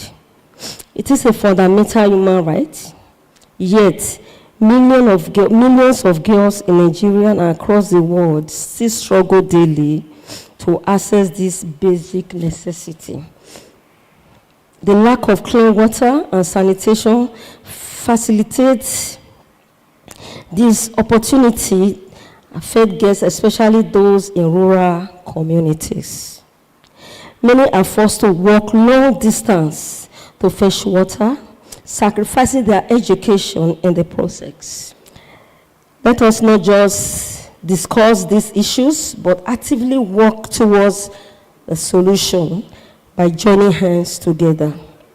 And by the special grace of God, we can ensure that every girl, regardless of their background, has access to clean water, proper hygiene, and quality education. Mrs. Abosede Adumasi read the keynote address of the Lagos State Commissioner for Basic and Secondary Education, Honorable Jamiu Tolani Alibalogun, stressing the critical role of education in empowering the next generation. I want to talk about the girls who are vulnerable to sexual exploitation and violence as they search for water and sanitation. And I want to talk about the girls who are denied their dignity and autonomy because they are forced to manage their menstrual hygiene in secret and in shame. But in spite of all this, I want to talk about hope. I want to talk about the incredible work being done by organizations, governments, and individuals around the world to empower girls and women with access to clean water and hygiene supports. Nima Memorial Care Foundation being one, you are inclusive, you are doing a good job. We know that investing in clean water and hygiene support is not only a moral imperative, but also a sound economic investment. Every dollar invested in water and sanitation returns an average of $4 in economic benefits. Girls who have access to clean water and sanitation are more likely to attend school, complete their education, and go on to become. Mrs. Keeler delivered an insightful address on the necessity of access to clean water for the girl child, considering her psychological needs and the long-term impact of proper sanitation on her education and overall well-being. When clean water is scarce, the risk of violence, exploitation, and abductions increases. However, there is hope. Providing clean water and proper sanitation facilities is not only about preventing diseases, it is about creating opportunity for girls to strive. When girls have access to water, they are healthier, attend school more regularly, and have clean chances of completing their education. Hygiene education empowers them to take care of their own health, and it improves their self-esteem and confidence. As a global community, we must work together to ensure that all the girls have access to clean water and hygiene support. Government, organizations, and communities must invest in building water infrastructure, improving sanitation facilities, and providing hygiene education. There's been vehement calls from the various speakers that it's not only about us speaking here, but taking action. But how do we do that? How do we raise the benchmark from where NEMA has placed it now? How do we reach out more to many other young ones out there, particularly the girl child? Because today, as we speak, from today, about 3 million women start to menstruate. So we do have a lot to do for our society and the world at large. NEMA. A keynote address by Professor Anthony Killer, who eloquently dissected the symposium's theme, Empowering the Future, with a strong focus on the sub-theme. He underscored the pivotal role of water, hygiene, and sanitation in the lives of young girls, stressing that empowering them today is key to securing a healthier and more prosperous future for all. The first step that we need to do is to actually train parents and children on the importance of good hygiene and the importance of water in our life. The next step is actually to empower them to be able to do this. It is not enough to know the right thing. You also need the resources, the energy to do the right thing. And therein goes the need to avoid the kind of experience Mrs. Killer went through, where you have to go miles to get water. It is actually doable. We just need those who plan schools and community to know that just as when you want to go out, you need to wear a pair of shoes, just when you want to go out, you need to wear a top and a bottom or a dress that needs belt or something to tie, that when you build a school or when you design any community or when you evaluate any community, there should be some, I have a list of 7 things, but let's stick to one here, of some things that every community must have. So you must have a radius. To say within a certain radius, there should be water there. We are actually setting the bench very low because in reality, water should be flowing in every house. Honorable Adedamola Kasim, representing the Speaker of the Lagos State House of Assembly, reaffirmed the commitment of the legislature to promoting policies that enhance hygiene and access to clean water for the girl child. However, we acknowledge that more needs to be done.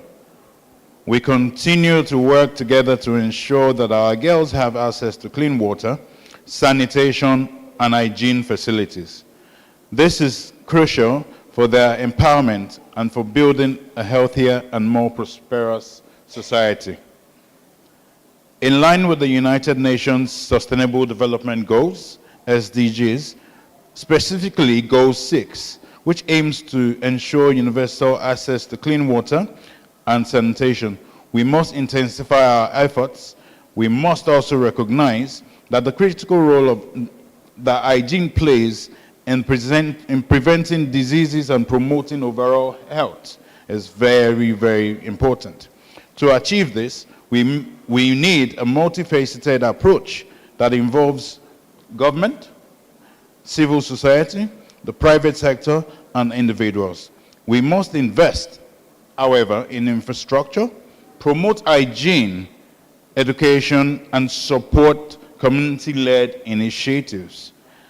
As the representatives of the people at the State House of Assembly, we will continue to strengthen the existing laws in our statutes that make clean water and hygiene accessible to the girl child and the general populace.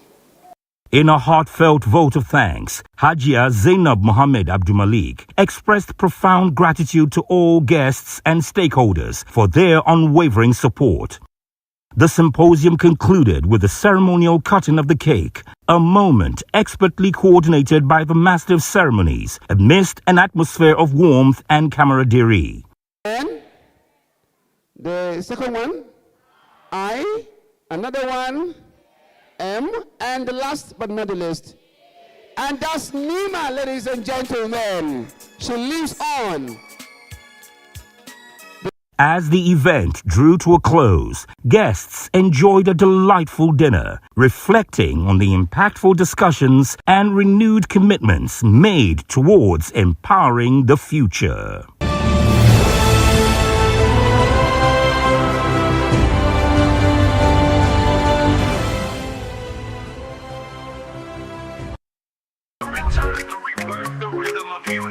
Welcome to IPADA Initiative Celebration 2025. Africa is rejuvenated. We rise with the sun on the golden shore. A celebration like no other. Welcome to the IPADA Initiative Celebration 2025. The IPADA Carnival Procession, a parade of fashion, rhythm, and culture. Dive into Africa's longest pool party, all day, all night, where joy never sleeps. A feast of unity, the 1 mile African buffet. Every flavor, 55 nations, one Africa. Feel the heartbeat of the continent at the Africa International Music Festival. Celebrate grace, beauty and heritage. The Queen of Africa project. Discover treasures at Oja Africa, the latest go-to marketplace of the continent, where I give meet opportunity, business unusual, blossom retreats, nurturing women, nurturing Africa. Wodigbushi, drama representation of the first Africa account of slave trade. From tradition, thrill, beach polo, African wrestling, and Camp Africa, the festival of Create Kids, where Africa's talent shines brightest. From sunrise to starlight, from youth to leaders, IPADA is the celebration for all. IPADA Initiative Celebration, together for Africa. Biscon TV, beyond the screen. Step into the future of visibility with Biscon TV live streaming on YouTube, where your story, your event, your brand travels farther than the television screen can ever go. With crystal clear visuals, real-time coverage, and instant accessibility, we break the barriers of distance and time, putting your content in the palms of millions around the globe. And here's the power of it all. It's not just a moment, it's a full coverage on YouTube. Your event stays live, stored, and ready for viewers to watch again and again. No missed moments, no lost memories, just evergreen visibility, replayable at any time, anywhere in the world. And we don't just stop at YouTube. Your visibility multiplies as we spread your voice across Instagram, Facebook, and TikTok, the very platforms where the world's conversations happen. From reels that trend in seconds, to streams that keep fans glued, to highlights that go viral, your content becomes part of the global digital buzz.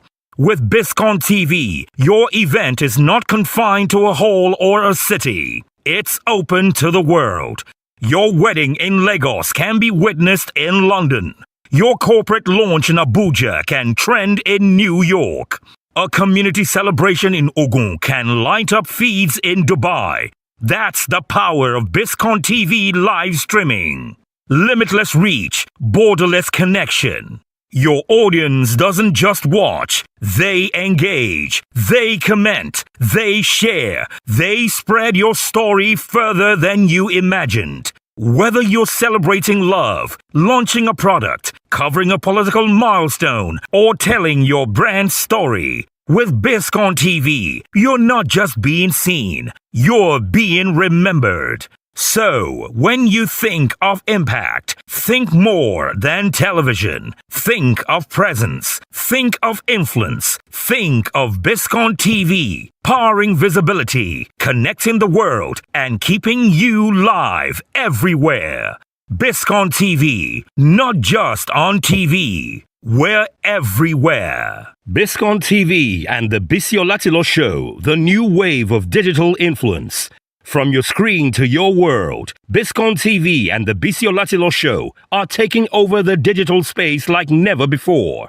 On Instagram, we've smashed past 2 million views with over 25,000 loyal followers and a massive 20,000% surge in reach, connecting vibrant audiences from Lagos to London, Abuja to Atlanta.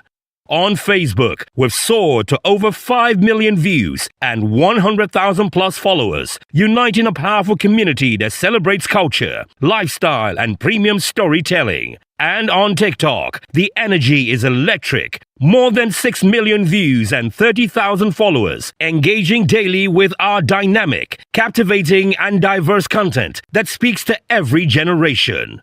But that's not all. Our audience is not just large, it's elite. From corporate leaders to top executives, public figures, and high net worth individuals, our platforms attract the class, the taste, and the influence that matter most.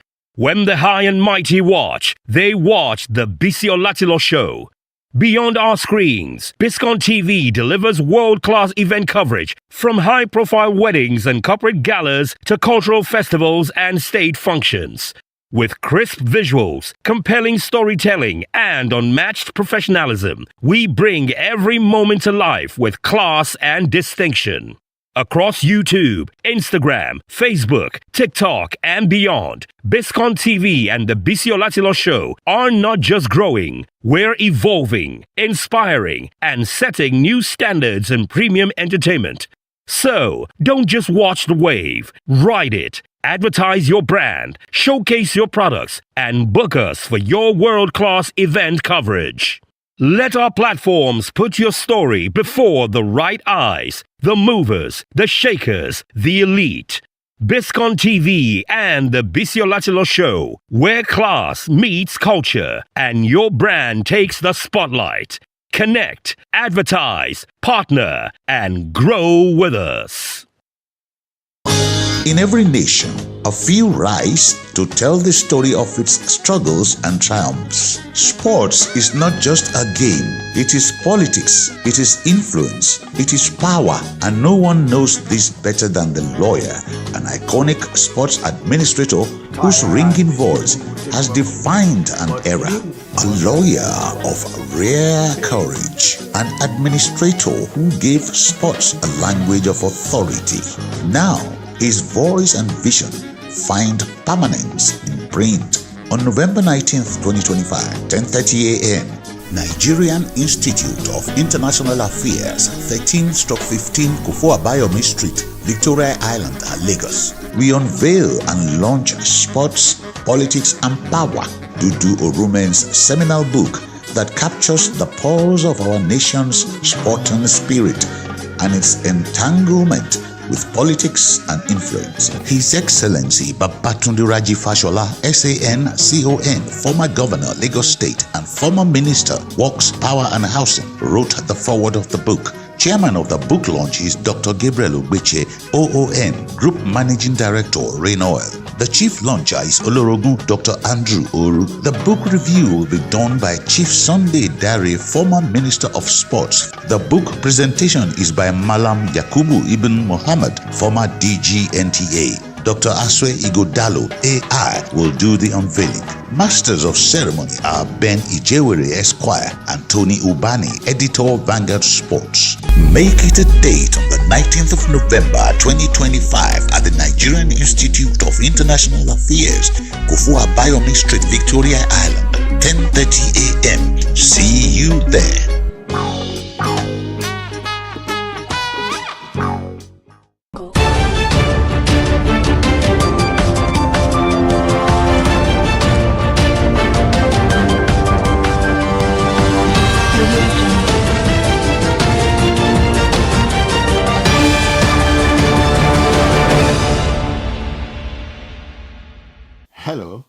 and welcome to Biscon TV News.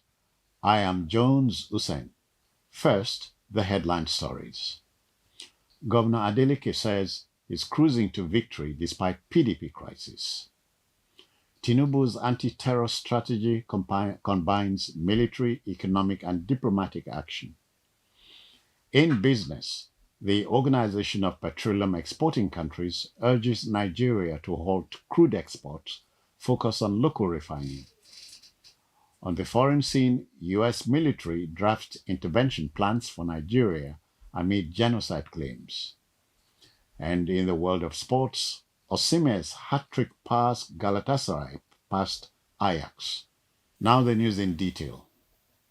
Osun State Governor Ademola Adeleke says internal PDP wrangling will not derail his re-election bid, declaring he's cruising to victory ahead of the August 2026 poll. He urged party members to stay united and intensify mobilization across wards. Despite national-level suspensions and factional disputes, Adeleke insists his performance speaks for itself, adding, let me quote him, "If I could defeat an incumbent before, now that I'm governor, it will even be easier," end quote.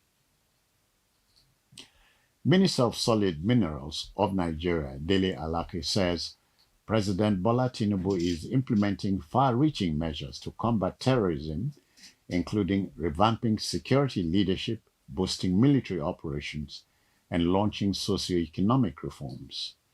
He emphasized that attacks were often driven by economic and political motives, not religion.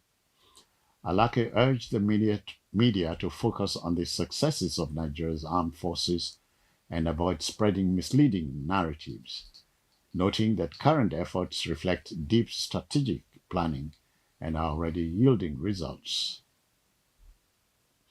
In another development, Senator Ned Nwoko says politics must be open to all Nigerians, not a privileged few, as he reflects on his 2-year Senate journey.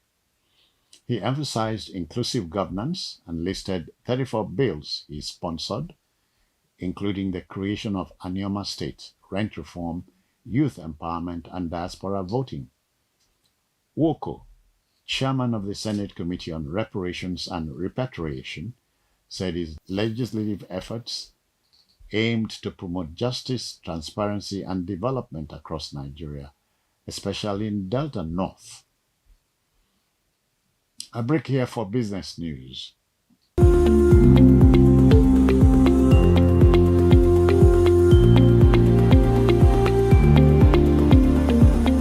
Welcome back. In business, we can tell you that the Organization of Petroleum Exporting Countries OPEC board chairman Adeyemi Bello has called on Nigerian oil producers to stop exporting crude and prioritize domestic refining to boost economic value.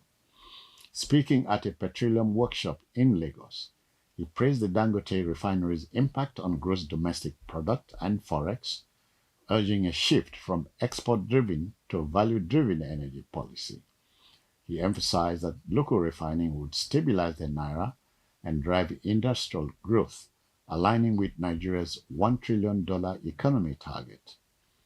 Industry leaders echoed the call for increased production and sustainable strategies to secure the nation's energy future. A break here for foreign news.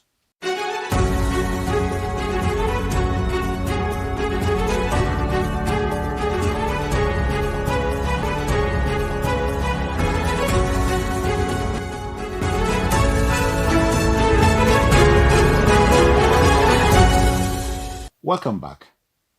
Let us tell you that following President Donald Trump's directive citing Christian genocide in Nigeria, the U.S. military has outlined 3 escalating intervention plans: light, medium, and heavy.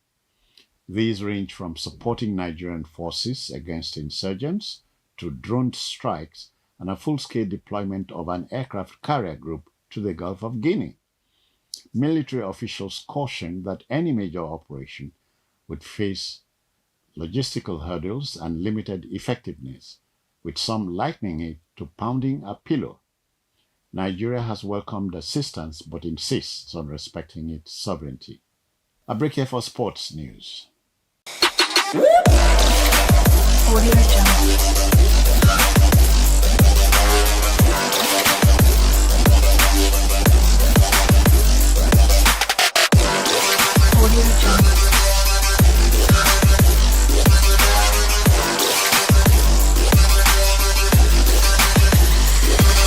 Victor Osimhen netted a second-half hat-trick, including 2 penalties, to seal Galatasaray's 3-0 away win over Ajax in the Champions League. The Nigerian striker now has 6 goals in the competition, lifting his side to 9th in the standings. Ajax remain winless and bottom of the 36-team table. Osimhen's clinical display included a header and 2 composed spot kicks, while Ajax missed the best chance after a goalkeeper error. Our final break for entertainment news.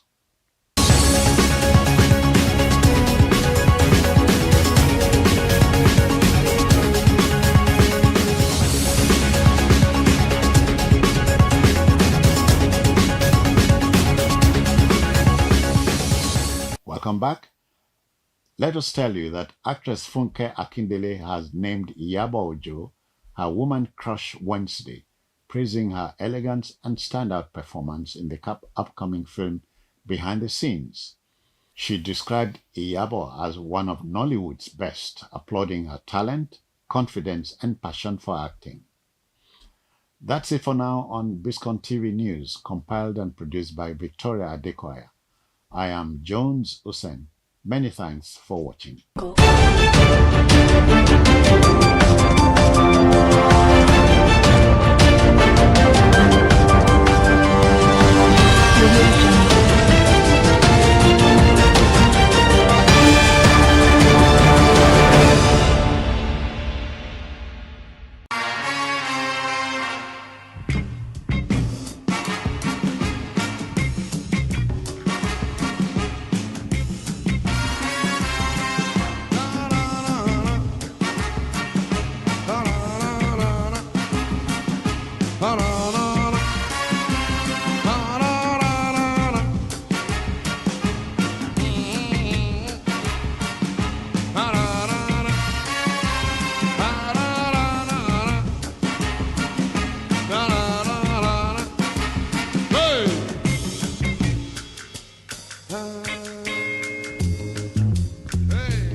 Next year promises to be bigger and better. I can't wait to see you there.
Structured platform for research, teaching, and mentorship in leadership and governance, and you will agree with me, we need this in this fledgling country.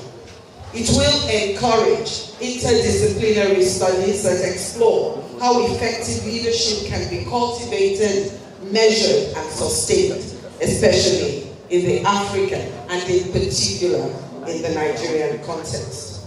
We believe this initiative will further strengthen our university's commitment to developing the next generation of leaders who are intellectually sound, ethically grounded, and socially responsive. Universities are by their nature institutions of enlightenment and critical thought. They are where new ideas are born and tested. At the University of Lagos, we take very seriously our role in producing not only professionals, but leaders. Men and women capable of navigating complexity with critical evaluation of issues, innovative thinking, integrity, and creativity, as well as self-awareness in handling emerging realities.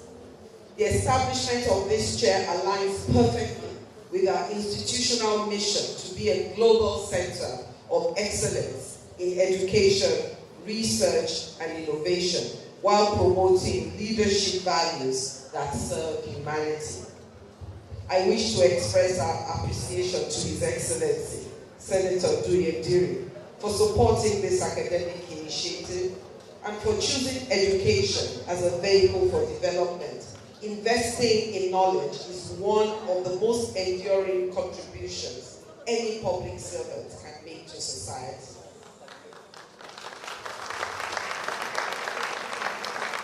I also commend the chairman and MD of the University of Lagos Consults Limited and editors of this important publication for their dedication in compiling and contextualizing the experiences and lessons of leadership that this work represents, that we need in a country as complex as ours. So, distinguished ladies and gentlemen, this event is for us more than a book launch or a ceremonial endowment.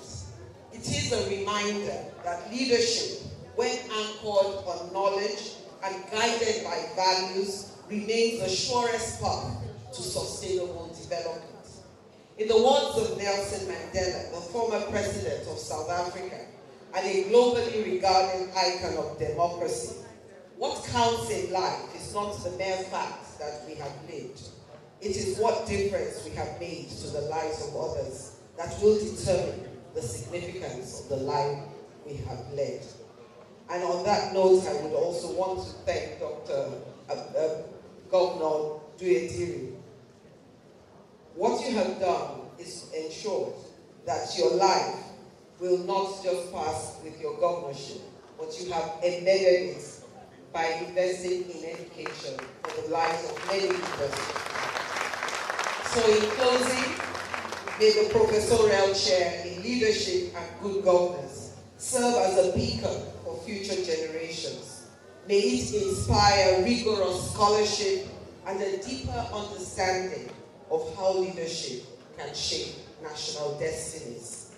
Once again, I welcome you all to the University of Lagos and thank you for honoring us with your presence. Thank you. Governor Diri and Governor Twang actually discussed issues about this country.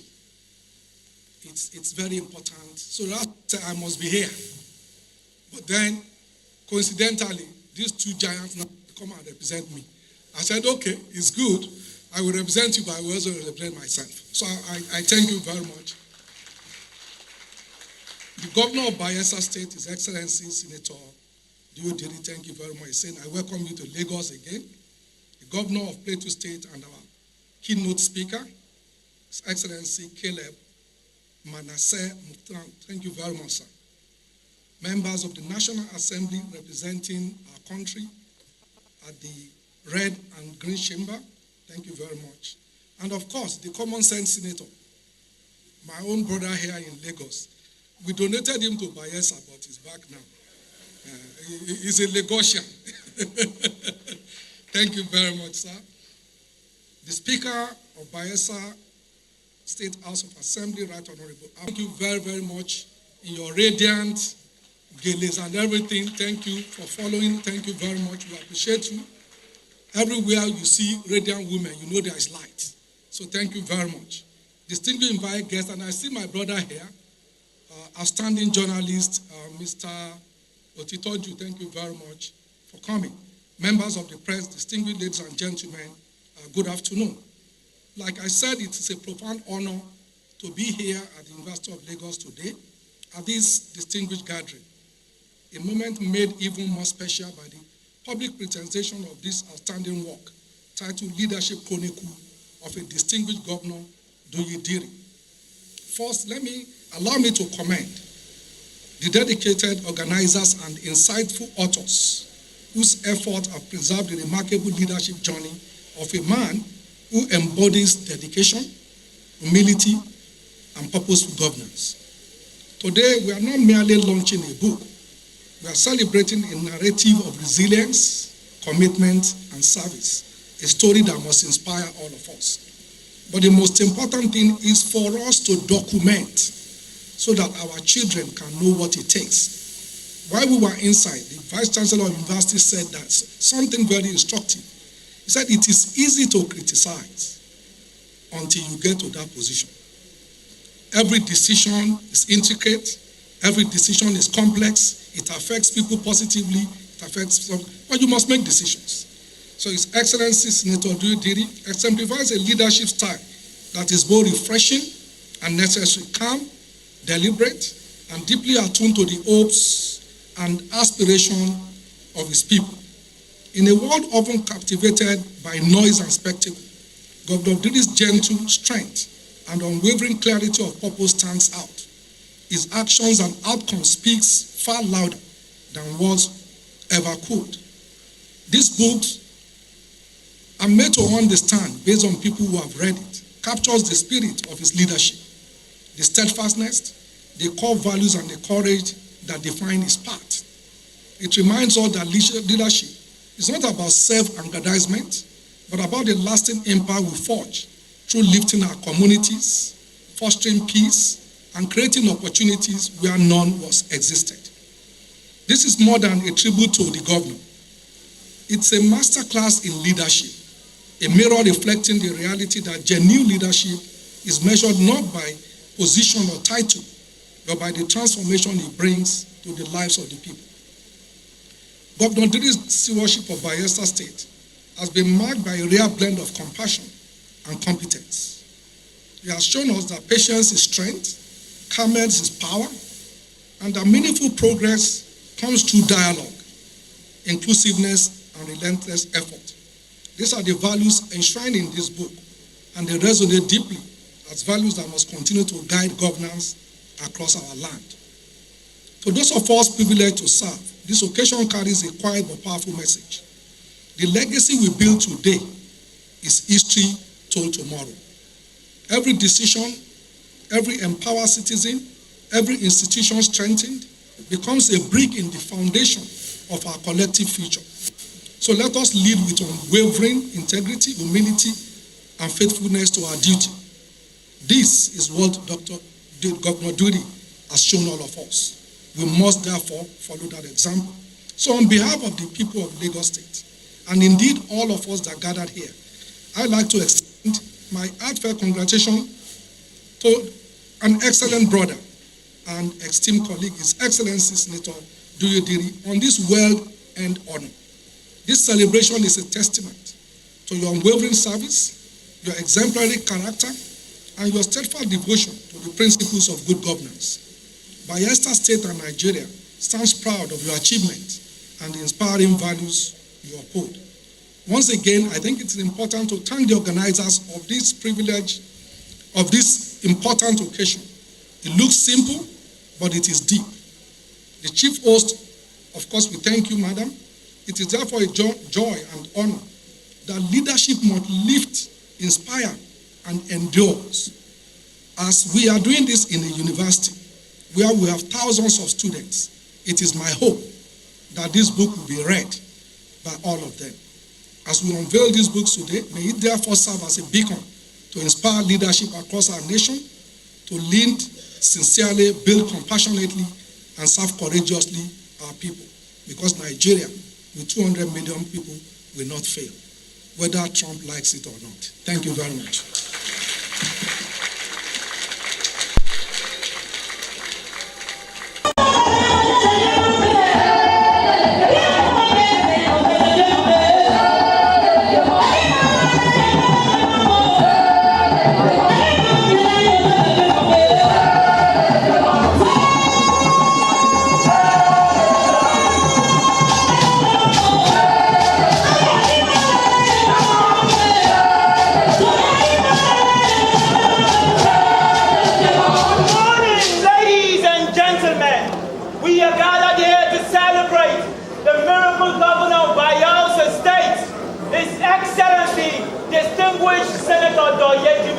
The Bible says, give honor to whom honor is due. As we celebrate, we're going to mention some of his numerous achievements. Well, before we go talk about all the better things the way he don't do, the plenty better things the way he don't do, maybe we first talk about the struggle, the way he struggle before he reach here. My sister, one of the problems in our home was seeing to anything big here. That is our area.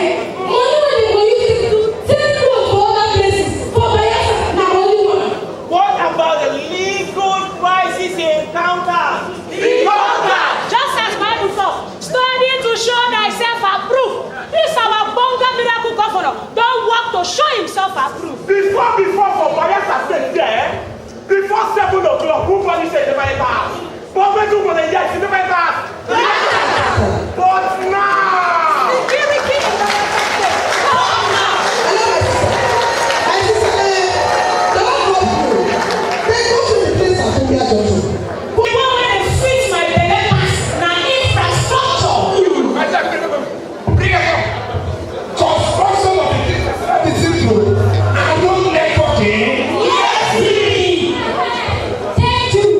in the over 12 billion naira in gratuity backlog.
very much.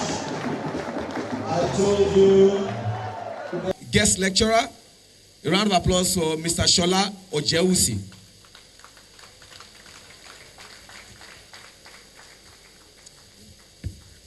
Stands as a symbol of hope, resilience, and visionary leadership in Nigeria's evolving democratic landscape. Born on March 12, 1965 in Wusasa, Zaria, Kaduna State, and hailing from Ampang West District of Mangu local government area, Governor Mutuan's journey from humble beginnings to the pinnacle of public service reflects an abiding faith in the transformative power of education, justice, and hard work.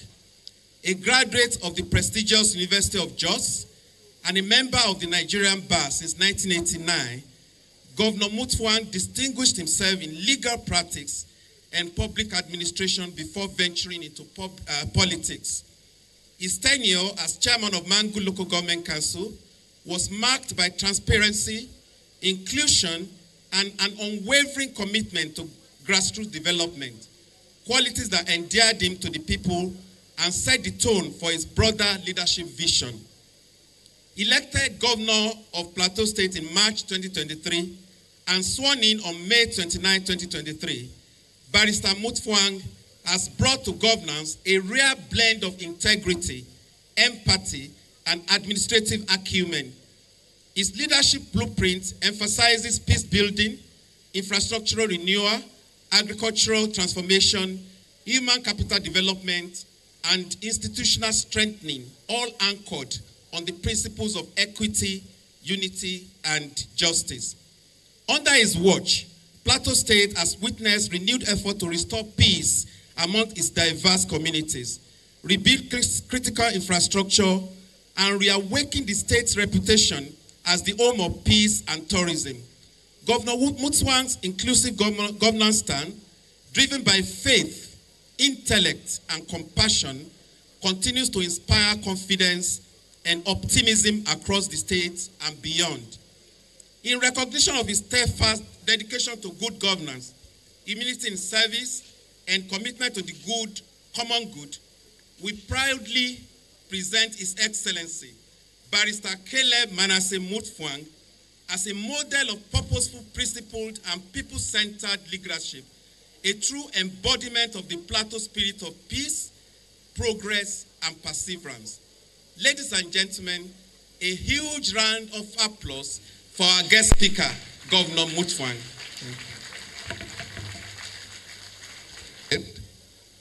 Distinguished Senator Duoye Diri, courtesy of whom I'm here this afternoon.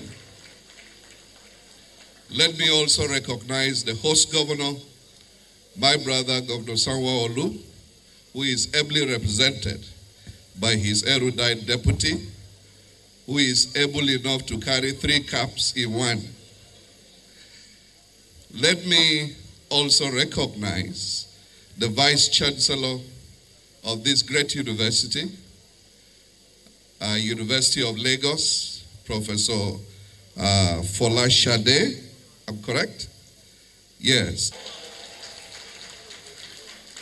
I'm eminently qualified to greet Idijo because I married an Ijo woman.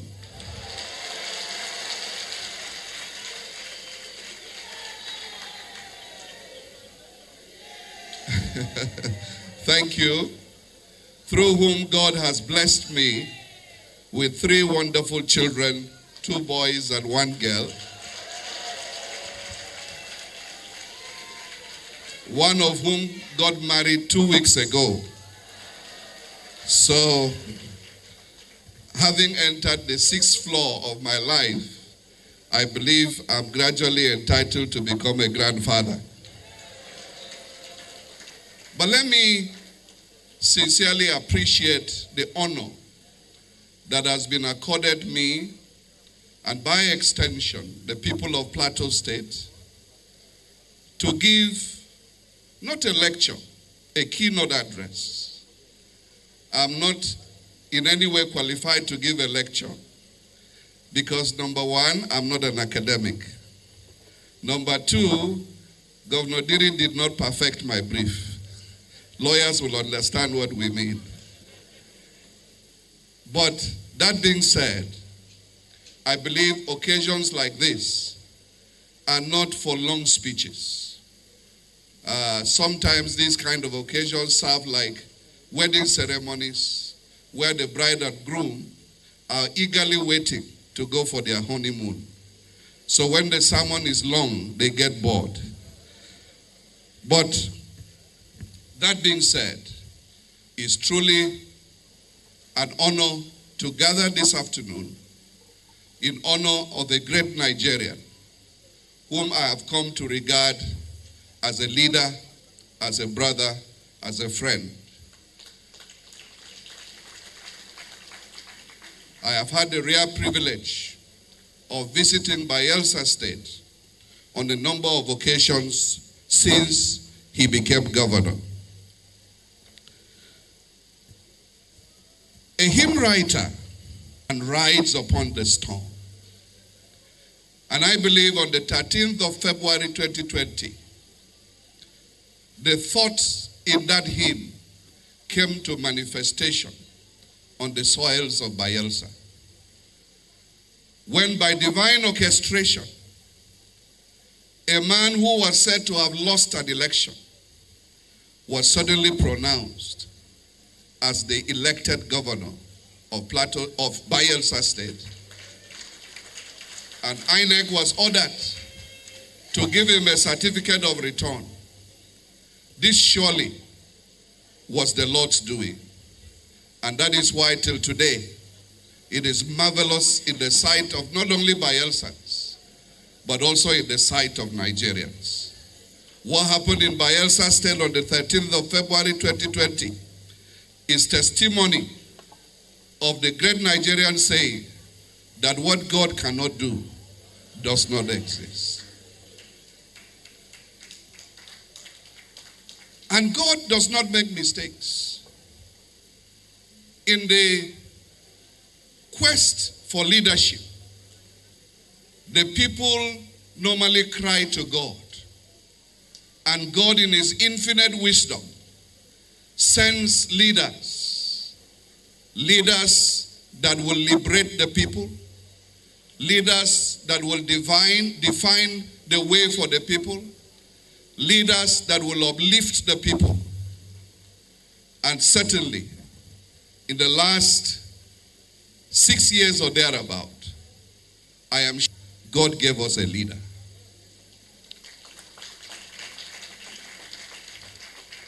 I have witnessed firsthand the trajectory of development in Bayelsa, from infrastructure to healthcare to education.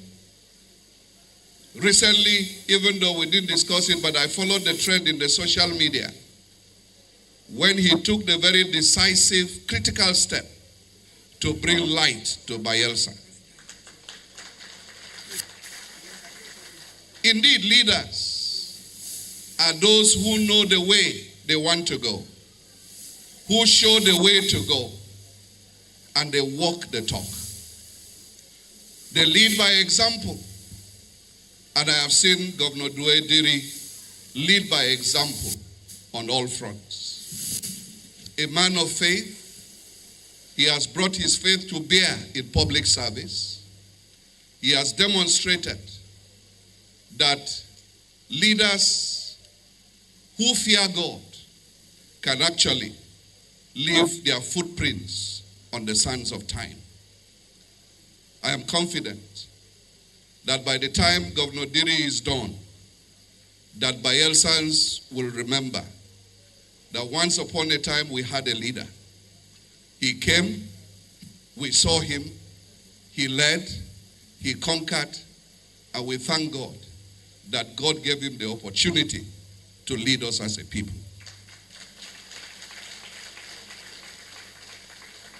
You cannot talk about the leadership style and qualities of Governor Diri without talking about the politics of development or underdevelopment in the Niger Delta. I first had a first-hand of the injustice done to the Niger Delta when I first married my wife in Port Harcourt, and it was a year later that I traveled through the creeks to a village called Opoma, where I saw the people living by the water, surrounded by water, and yet they hardly had water to drink.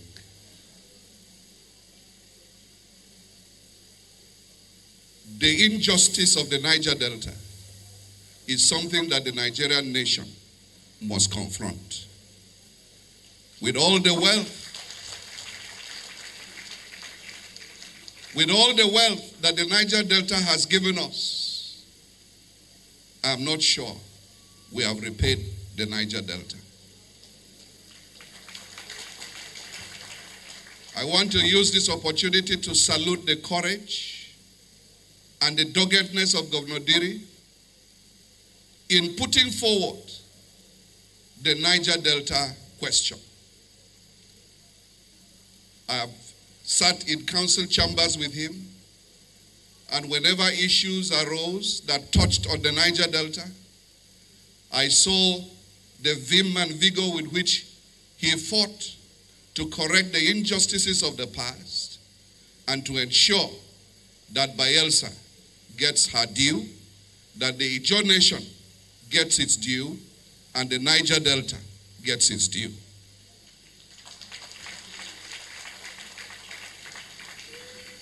Leaders are not extraordinary people.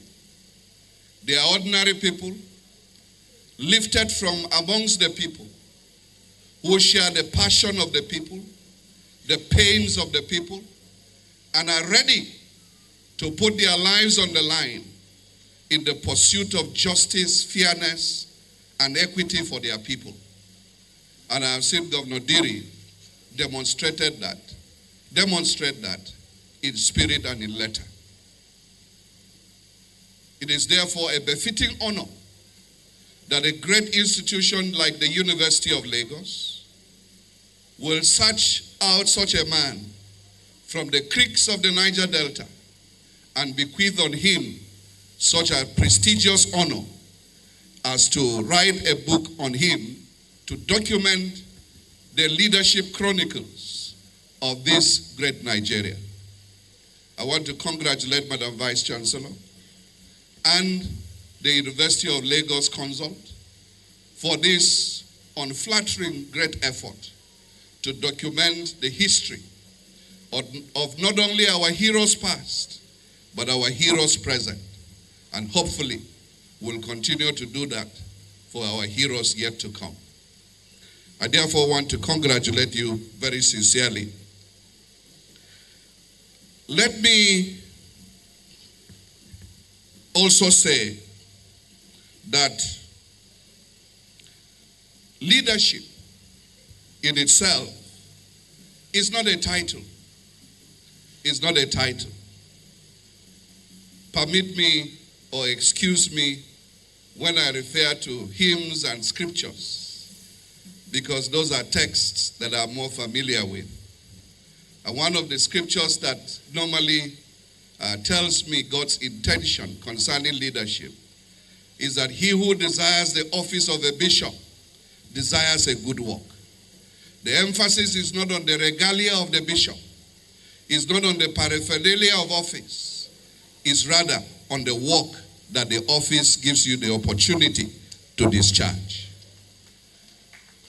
And for me, therefore, leadership is about touching people's lives.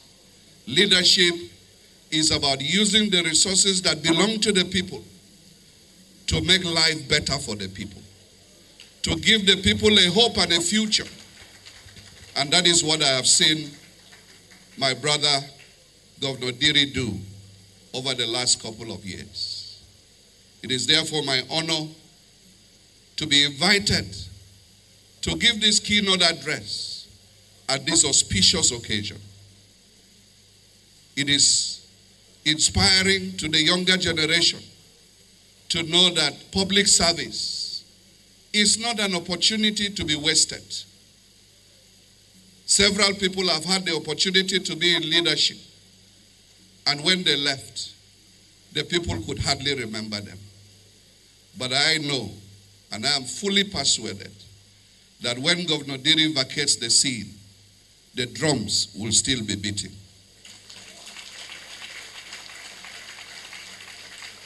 I want to thank you sincerely for giving me this rare privilege and honor to be invited from the hills of Plateau to come down to Lagos to share in this joyous occasion. And for Bayelsa people, I want to encourage you, when God gives us a leader, let's rally around him. Angels will not come to lead us from heaven. It is men, infallible men and women like us. We may have our shortcomings, but when you see that we appear to know where we are going, it is time to rally around us and encourage us. I want to encourage Bayelsans. This is your golden moment and opportunity to unite as a people, because it is only in unity that you can attain the objectives and goals that you have set for yourself as a people. The famous saying, united we stand, but divided we fall. But may we use the tenure of Governor Diri to become united as a people, to unite the Ijaw nation, to unite the people of Bayelsa State, to unite the people of Niger Delta, to unite the people of the South-South. Because it is only when we build those blocks of unity that we can attain national unity. May God help us. At this point, let me say, sir, congratulations and God bless. Talk about the endowment of a professorial chair on leadership and governance in honor of Governor Diri of Bayelsa State in the Department of Political Science, University of Lagos.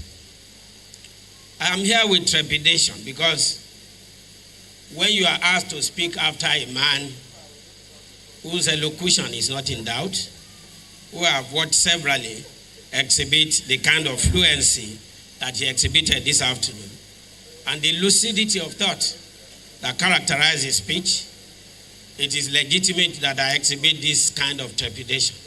But I hope I'll be able to catch up with the standard that he has laid. Now, endowed chairs in academic institutions are generally regarded as honorific positions that are usually occupied by outstanding members of the faculty. The positions that we endow are for persons that you can regard as the best among the best. Those positions come with extraordinary prestige and even resources. Now, what happens is that a benefactor endows a position as a contribution to the development of the education sector. In some instances, endowed professorships are established to honor the legacy of someone special, or you could do it in honor of a beloved person, in honor of a mentor or an icon. Now, the case here is that this particular chair is being endowed in honor of an icon in the person of Governor Diri. In contemporary times, endowments have become a veritable means of generating resources for universities, for improving the quality of research, for building the capacity of staff, and for enhancing the academic reputation. Now, when we look at it generally, universities all over the world earn their recognition in several ways. One of them is through the quality of the academic programs. The other is through their research output. The third, of course, is the quality of teaching. They also acquired that reputation on account of the intellectual contributions of the faculties. And one important segment of the faculty that often attracts reputation to the university are the endowed chairs. Why have I said that? I have said that because professors that occupy those chairs are the people that are respected for their outstanding contributions to knowledge and the originality of their research. Endowed chairs confer respectability on the host university. They bring tremendous benefit to the university and even the donors who fund the endowment. Such donors not only share in the prestige that the endowed chair attracts, but each time we talk about the works of the man who occupies or woman who occupies the chair, the donor gets mentioned. And that's important. The academy. Professor Toyin Falola once suggested that an endowed professorial chair is not just an enabler of human capital. That's important. It is also a driver of intellectual asset. And I believe we are going to witness the kind of capital that he's referring to. And this particular chair, as promised by the donor himself, or the man in whose honor this is being established, is going to drive intellectual asset for the University of Lagos. Now, for my department, in which this is domiciled, I am confident that we are going to enjoy the benefit of outstanding knowledge production. We are also going to enjoy the kind of intellectual leadership that the occupant of that particular endowed chair will bring to the chair itself, and also provides us with the opportunity of training younger academics within the department. This is why we are celebrating it in the Department of Political Science. Because the professor that occupies the endowed chair is usually a leading intellectual who may come from within the university, but sometimes he may come from outside. There are no hard and fast truths about where he comes from, whether from within or outside. I quickly say in my next leg of my presentation, which I captioned, Governor Duyediri and his date with history. I am of the opinion that by having this in his honor, he has a date to keep with history. Those who choose to endow professorial chairs in universities are not people that are given to frivolities, are not people that are given to cheap popularity. If you want cheap popularity, you are going to do some other things, which we all know. You distribute keke marwa or motorcycles and all of it. You will get a lot of applause. But they are people who pursue what I call higher philosophical goals of elevating values over crass materialism and achieving the greater good for the greater number of the people in the country. This is what I think is the objective of Governor Duyediri. And for that, I salute him, I salute his courage. As I said, this is the case with our hero of today, the irrepressible and intellectually inclined executive governor of Bayelsa State, His Excellency Senator Duyediri. There is no doubt, and I want to draw a background for that. There is no doubt that in the 6 years that he has served as governor, am I right, 6 years? He has shown in the state of Bayelsa that a lot can be done when you have the right people in leadership positions. And that he has brought into the education sector, which has experienced great transformation from the records that I've read. And an area of significance of Bayelsa's transformational journey under Governor Diri is the area of education. His commitment to education is evident in the swiftness with which he embraced the Federal University of Agriculture, Basambri, Bayelsa State, providing without hesitation all that the university required for a smooth takeoff. One of the most important programs, which some of us may not have heard about, but which is important, is the Bayelsa Promoting Reform to Improve and Modernize Education, which is called Bayelsa Prime. That program involves the incorporation of ICT into the learning processes and the school curriculum across Bayelsa State. It also facilitates access to digital skills by teachers and students alike. This, in my view, is something that is commendable. Not only that, this governor that you see here has elevated the significance of innovation and science in his state by building an ICT hub in Yenagua, designed to empower citizens through digital literacy. But what is even most important than what I've said, or more important than what I've said, is the Diri Digital Entrepreneurship Empowerment Program, which they call DEEP, if I'm right. It is an ICT-driven program which is designed to equip about 8,000 young people across all the local governments in Bayelsa State, arming them with relevant digital skill. Of course, what has been the result of some of these contributions to the education sector? Bayelsa has experienced a steady increase in enrollment in schools because those schools are now being renovated on a massive scale and new ones are being constructed. For that, this governor is writing his name in gold. I am therefore not surprised that an individual, that this enigma of a man has now shifted his gaze to the university and proceeded to endow a professorial chair in leadership and governance in the Department of Political Science of our great university, the University of Lagos. What I see, distinguished ladies and gentlemen, is history unfolding before our very eyes as Governor Diri's initiative represents the first endowment in that department, as I said earlier. As a member of the department, I am excited. I am proud beyond words on this landmark contribution.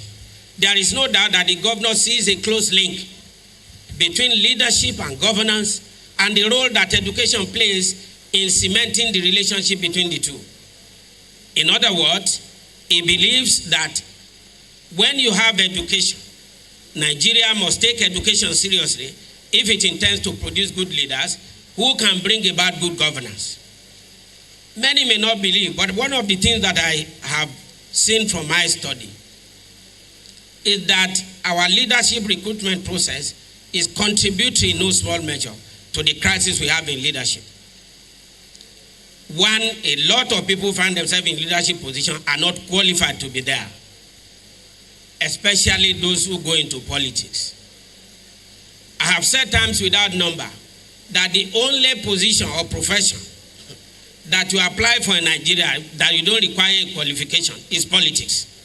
But have the least qualification. You don't need to pass CUSAT. You just need to attempt it. So you can sit in your house, write O level, have F9 in all of it, and you are qualified to be governor.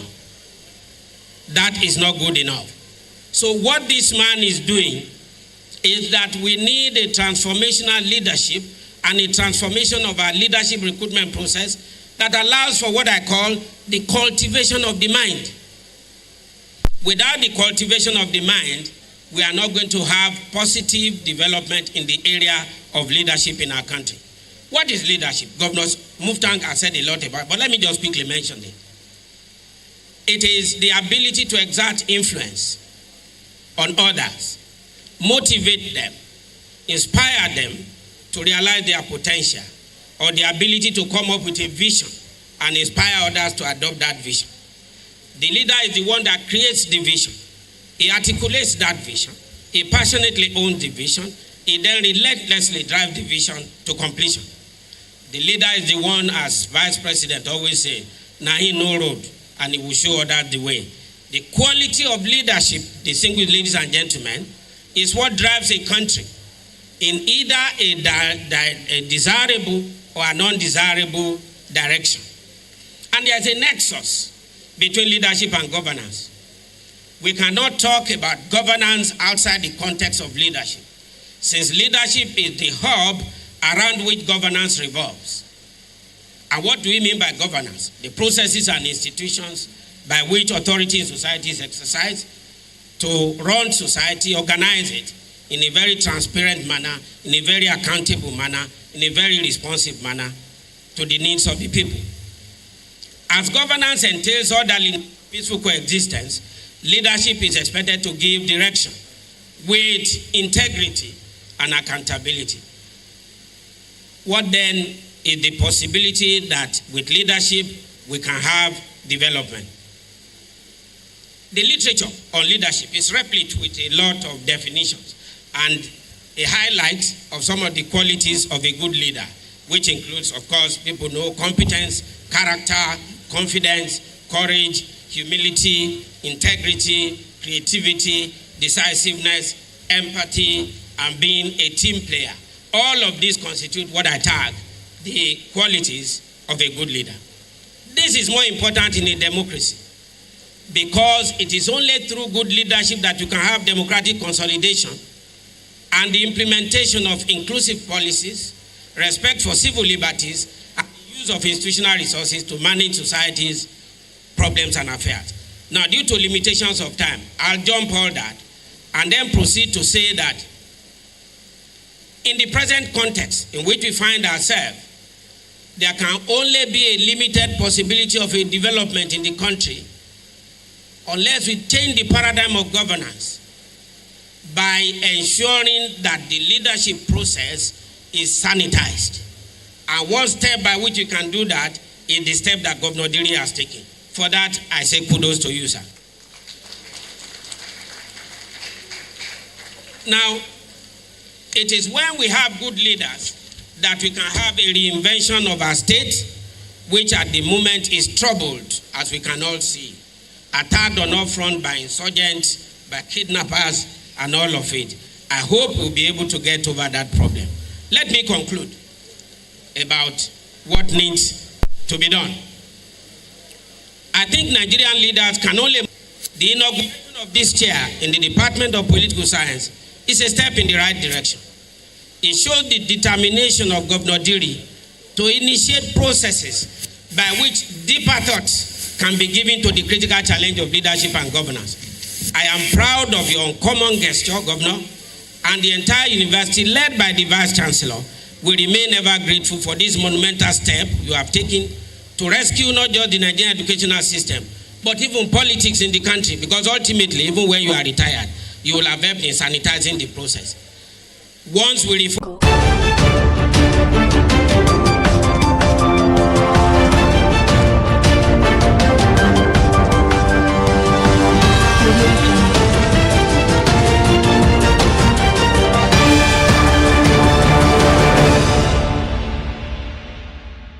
Hello and welcome to Biscon TV News. I am Jones Hussein. First, the headline stories. Governor Adeleke says he's cruising to victory despite PDP crisis. Tinubu's anti-terror strategy combines military, economic, and diplomatic action. In business, the Organization of Petroleum Exporting Countries urges Nigeria to halt crude exports, focus on local refining. On the foreign scene, U.S. military drafts intervention plans for Nigeria amid genocide claims. And in the world of sports, Osimhen's hat-trick pass Galatasaray past Ajax. Now the news in detail. Osun State Governor Ademola Adeleke says internal PDP wrangling will not derail his re-election bid, declaring he's cruising to victory ahead of the August 2026 poll. He urged party members to stay united and intensify mobilization across wards. Despite national-level suspensions and factional disputes, Adeleke insists his performance speaks for itself, adding, let me quote him, "If I could defeat an incumbent before, now that I'm governor, it will even be easier," end quote. Minister of Solid Minerals of Nigeria, Dele Alake, says President Bola Tinubu is implementing far-reaching measures to combat terrorism, including revamping security leadership, boosting military operations, and launching socio-economic reforms. He emphasized that attacks were often driven by economic and political motives, not religion. Alake urged the media to focus on the successes of Nigeria's armed forces and avoid spreading misleading narratives, noting that current efforts reflect deep strategic planning and are already yielding results. In another development, Senator Ned Nwoko says politics must be open to all Nigerians, not a privileged few, as he reflects on his 2-year Senate journey. He emphasized inclusive governance and listed 34 bills he sponsored, including the creation of Anioma State, rent reform, youth empowerment, and diaspora voting. Nwoko, chairman of the Senate Committee on Reparations and Repatriation, said his legislative efforts aimed to promote justice, transparency, and development across Nigeria, especially in Delta North. A break here for business news.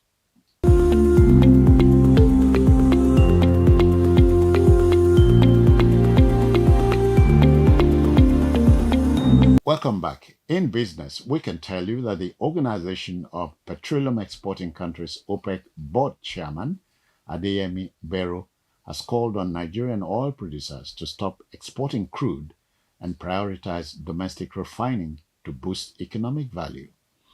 Speaking at a petroleum workshop in Lagos, he praised the Dangote refinery's impact on gross domestic product and forex, urging a shift from export-driven to value-driven energy policy. He emphasized that local refining would stabilize the naira and drive industrial growth, aligning with Nigeria's $1 trillion economy target. Industry leaders echoed the call for increased production and sustainable strategies to secure the nation's energy future. A break here for foreign news.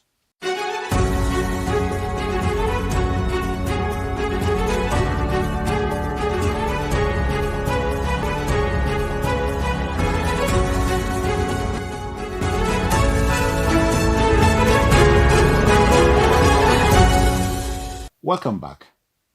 Let us tell you that following President Donald Trump's directive citing Christian genocide in Nigeria, the U.S. military has outlined 3 escalating intervention plans: light, medium, and heavy.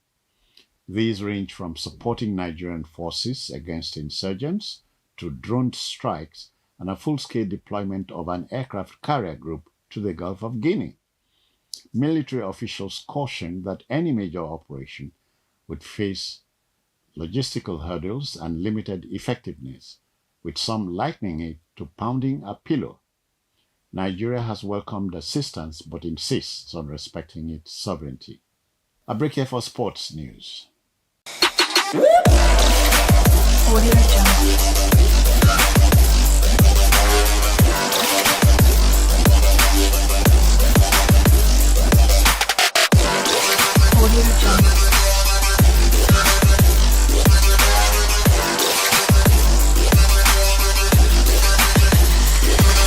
Victor Osimhen netted a second-half hat-trick, including 2 penalties, to seal Galatasaray's 3-0 away win over Ajax in the Champions League. The Nigerian striker now has 6 goals in the competition, lifting his side to 9th in the standings. Ajax remain winless and bottom of the 36-team table. Osimhen's clinical display included a header and 2 composed spot kicks, while Ajax missed the best chance after a goalkeeper error. Our final break for entertainment news.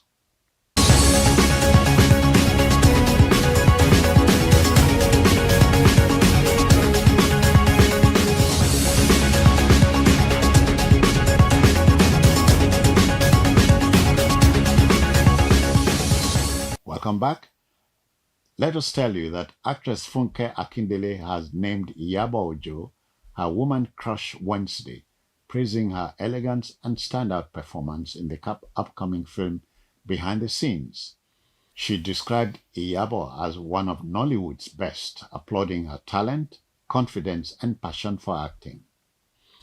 That's it for now on Biscon TV News, compiled and produced by Victoria Adekoya. I am Jones Usain. Many thanks for watching.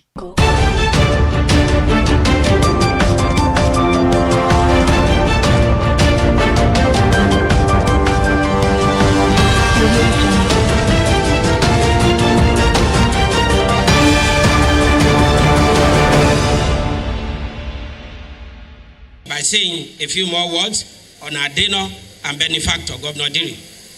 I'm saying here today that your deed of today will be treasured dearly by generations to come. Within the context of our nation today, this gesture by you stands out as a veritable silver lining behind the dark clouds that we see. In a society that is becoming increasingly disillusioned, Governor Diri, by this act, exemplifies hope and unrelenting patriotism. What this endowment seeks to do is to create the environment for the incubation of a visionary and transformative leadership that will reconnect the state to the people and put the question of the improvement of their material and existential conditions at the top of the development agenda in Nigeria. I thank you for indulging me. And on the rooftops and you are praising them, they enjoy it. One day, I was invited to an event in Abuja, and I was giving a speech.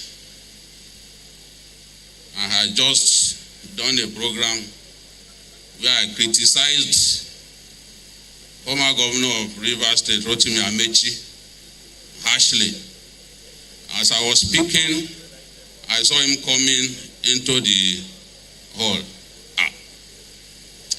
So I started praying in my heart that he didn't watch that edition. But he watched it. So I saw him rolling his eyes at me as he was moving, and he was coming to sit directly in front. So he was rolling his eyes. I said, let me quickly round up. But you see, we don't do this because we hate the politicians concerned or our leaders. It's because we want the best out of them. A leader who truly works for his people lives on in their hearts forever. It's a settled reality. And I like it when this sort of thing is done. When a book is written in this way. No matter how good you are as a governor, people will say, he has not achieved anything. I'm one journalist who likes to travel to all parts of our country. There is no state in Nigeria that I have not visited at least 4 times. But there are many governors that they told me, that governor is a failure, he has not done anything. But when I go there, I will not be asking myself, maybe they said this man didn't do anything. In fact, one thing Nigerian governors are guilty of is that they do not highlight their achievements enough. Some of them are akagom, even to themselves. Because publicity costs money. Some of them are reluctant to spend money to show the world what they have done. And nobody will blow that trumpet for you. Nobody. You must blow your trumpet for yourself. Nobody will blow it for you. Don't think that, the people, they've seen what I've done. Or that you will be rewarded handsomely because you have performed for the people. You must get your politics right. If you don't get your politics right, they will not vote for you. I've seen governors that deserve re-election who work for the people, but they were not re-elected. How many of us expected that Kaude Fayemi will not be directly re-elected? And it wasn't because he didn't perform. So we must put it in the faces of people that we are working. There is a Nigerian who is difficult to like, but he does something. He will gather journalists, come and see what I've done. I've done this here. See me, I've done this. There's a reason he's doing it. And he will call all the TV stations, come. Whether you like it or not, you will see what he has done. You may not like him as a person, but you will see what he has done. That is a lesson that Nigerian governors must imbibe. Put it in the faces of those people, especially your detractors. Those who say you've not performed, let them see what you have done. Bring even international journalists. Show them what you have done. That's why I'm happy with those who came up with this idea. And I'm happy again to see some people here. There are some gatherings that we will not like some of the people there. But there are people here. The immediate past VC of Unilag, the man that I proudly fought for. And I'm happy we fought for him and God delivered victory into our hands. We will never forget that experience because it's not easy to be suspended and then take back your seat. You must never think that it's easy. God did it and we are happy for what he has done. I want to go straight into the review before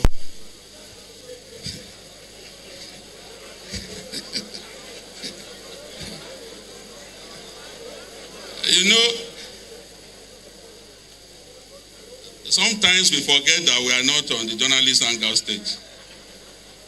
But it's not a long one. I titled it, Understanding Governor Diri's Strategic Footprint in Bayelsa State. A review of leadership chronicles of Governor Diri, edited by Hope Ehaha and Shola Ojewusi. Several thoughts crossed my mind when I received a copy of this book for review. The first was my recall of the great River Nun of Gabriel Okara's poem, The Call of River Nun. The somber and immersive poem draws one into the peculiar terrain and its beauty, which only poets of his stature can best capture. And even though I haven't had time to visit that water body, every news item about Bayelsa readily draws my mind to Pa Okara and the great River Nun. Another profound reflection is on the distinctive identification of Bayelsa State as the glory of all lands. This appellation, you will agree with me, calls for a hypersonic spread in the examination of the nature of other lands, and why we canonize Bayelsa as the ultimate epicenter of the beauty and grace of all lands. The uniqueness of Bayelsa is in tandem with what the iconic sculptor, Professor Bruce Onobrapeya, once told the News, a magazine I edited for 8 years, that creativity thrives in the Niger Delta because of the peculiarity of its terrain. So, creativity for the people of the Niger Delta, of which Bayelsa is a key component, is a form of dexterity in the face of the pangs of adversity. Who can deny this?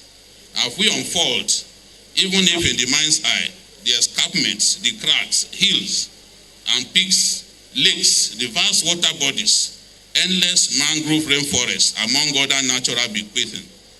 I have no intention to take you on any discourse on the beauties of geography of that piece of God's creation. But how can I help it when the land I love so much is the subject of reflection here? How can I not muse about that region that our country has fed so generously on, yet liver, tits and reddened? I think it is in the recognition of that Bayelsa, Bayelsa is gaining a glory, that the authorities of the University of Lagos have undertaken to project the footprints of the governor of Bayelsa State, His Excellency Doye Diri. This is a clear case of the town and the gown interfacing at a proportionate PA scale. And the result is a book that we will not only comment on today, but that history will fill into its ledger the importance of capturing man's struggles with himself and his environment in the quest to live it better than he met it. That is what the University of Lagos has done on the racetracks that Governor Diri is undertaking. The outcome of these efforts fulfills not just the objective of accountable leadership, it satisfies the need to have a material bank for which society measures or gauges the progress. The book, Leadership, Chronicles of Governor Doye Diri, edited by Hope Egaga and Shola Ojewusi, is an important material. Its usefulness is not drawn from the fact that it is a product of teamwork. Its blessing lies in the call to bear witness. When an entire institution invites us to see what they have come up with after observing the strides taken by the governor, we accept that due diligence has been done and a firm but considerable level of work has gone into the making of the book. The book is a diary recording of events. The title already notifies us that the material itemizes the leadership provided by Governor Diri. So we who must judge how to look at how well the recording is done. What have the Dorset said about what the governor has done? We might ask if he has done well or not, but that is not what the authors set out to achieve. They set out to put on a spreadsheet the steps that Governor Diri has taken on the Bayelsa landmass and its populace. I give these hints up front so that those who expect a tussle between the professors and the politician can drop the gauntlet. The gown is not an antagonist of the town. They merely complement each other in the quest for progress. The book is written in chapters. There are 16 of them. There are preliminaries like forward, introduction, acknowledgement, and there is an appendix to close the book. In between, there is a rich collection of photographs that contribute to the storytelling. The Vice Chancellor of the University of Lagos, Professor Folashade Ogunshola, informs us in our forward that the contributors to this volume analyze various dimensions of Governor Diri's policies, decision-making, and leadership style, offering valuable insights into how principled governance fosters development. She adds that, and I quote, "Their work highlights the connection between his value-driven leadership and stability, growth, and transformation taking place in Bayelsa." In brief, here are the chapters. Chapter 1, Historical Context of Bayelsa, concerns itself with setting up a link between the past and the present. The chapter looks at the ethnic composition of Bayelsa State, the colonial interface, the checkered trajectory of Bayelsa State in the Nigerian configuration, and the modern state's duel for development, environmental justice, and resource control. It recalls the early discovery of oil in Oloibiri and the famed despoliation of the natural heritage. Chapter 2 is titled The Emergence of Diri. This early arrival of the subject of the book in the discussion gives us ample opportunity to know him, understand him, and perhaps ask a few questions as to his motives and compulsions. We met his immediate family tree.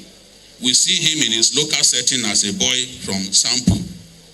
His life as an activist comes into focus, just as his exploits as commissioner and player in party politics give insight into how his mind works. And because of the clear focus of his plan, he had excelled beyond the state. He was elected into the House of Representatives and later Senate before his people elected him to administer Bayelsa State from the government house or Creek Haven in the year 2020. At the end of this chapter, the reader understands better why Governor Diri appears to be in a hurry to effect lasting change and why he feels his impact must touch on all areas that bring good life to his people. Chapter 3, Transforming Education, Forward Thinking, chronicles Governor Diri's initiatives in the education sector of his state. Most profound is the fact that he convokes a summit of experts in the education sector to deliberate on the present and future of education in Bayelsa State. The authors note that the result of that meeting led to a 25% rise in early school enrollment as at the year 2023. Can we give Governor Diri a round of applause? Identifying technology and skills as the catalyst for change, the governor has invested heavily in ICT and technical schools to broaden not just teaching and learning, but to birth a transformative skill acquisition and impartation system. The authors quote the governor as providing a broad view of his approach to widening the education space of Bayelsa State. And I quote, "Our educational sector is being digitized to meet the contemporary standards. We are placing more emphasis on the development of technical and vocational education, building technical colleges in all our local government areas. Not only are we building them, we are equipping them with modern equipment. And I've just announced also that those technical colleges will be tuition-free." Page 53. This direction is brightened by the establishment of specific vehicles such as the Diri Digital Entrepreneurship Empowerment Program to convey learning entrepreneurship on a single lane. Chapter 5, Enhanced Healthcare Footprints in Bayelsa State, clearly lends credence to Governor Diri's foresight and distinctive quest to solve problems. Here is a man who understands the challenges associated with accessing health facilities in his state. Apart from the regular construction of health facilities, training of personnel and introduction of the Bayelsa Health Insurance Scheme, the governor taps on his love for technology to solve a teething problem. The introduction of drones to service health facilities in challenging terrain speaks of his commitment to the well-being of Bayelsans. Most noticeable is not just the introduction of drones, but the partnership with private concerns to ensure that the service succeeds and perhaps outlives its administration. This is truly commendable. The partnership with Sterling Bank, HealthStock, and Zipline drone technology is certainly a game changer in areas which nature divides people, leaving some deprived of government intervention.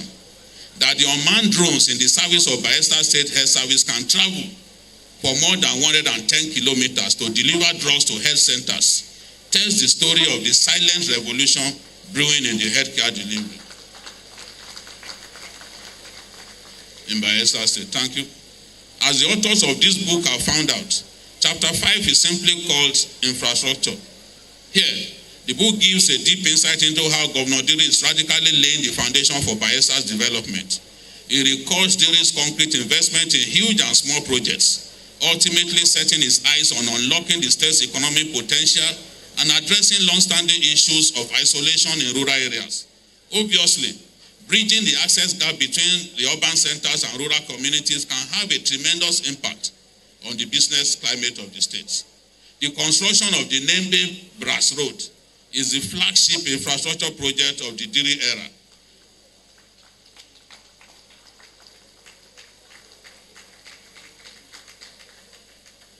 The road is set to enhance trade between two of Bayesa's major local government areas.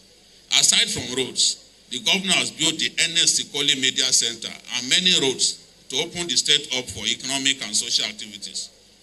Chapter 6 is titled Affordable Housing and Habitat Transformation Initiatives of Governor Diri. Here the reader learns of the massive investment in the provision of cost-effective housing for the people of Bayesa. The high-carrying project is the 1,000 affordable housing units with the construction of access roads to housing projects of private and federal agencies. The 7th chapter is called Urban Renewal Odyssey.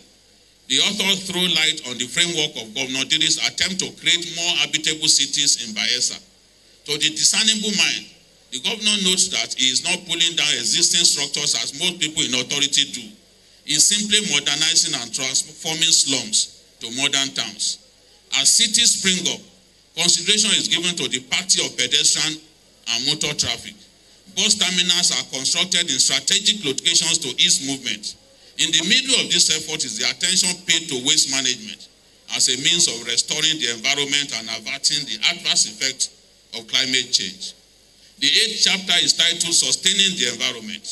This is where the grim reality of Bayesa's plight pops up like a ghost. The anguish of oil spill, activities of exploration companies, and the loss of aqua life present themselves as ready-made projects which the governor must tackle. And he has responded well. The reader can see that Governor Diri is adopting a multiple approach to solving the problem, part of which is collaboration with private and government agencies to clean up the land. He has also tackled coastal erosion, which bedevils the state.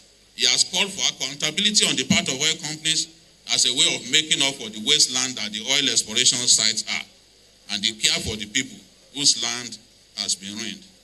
Chapter 9 is Christine for Protection and Reservation. This chapter periscopes the various ways the governor protects the lives and property of the people under his watch.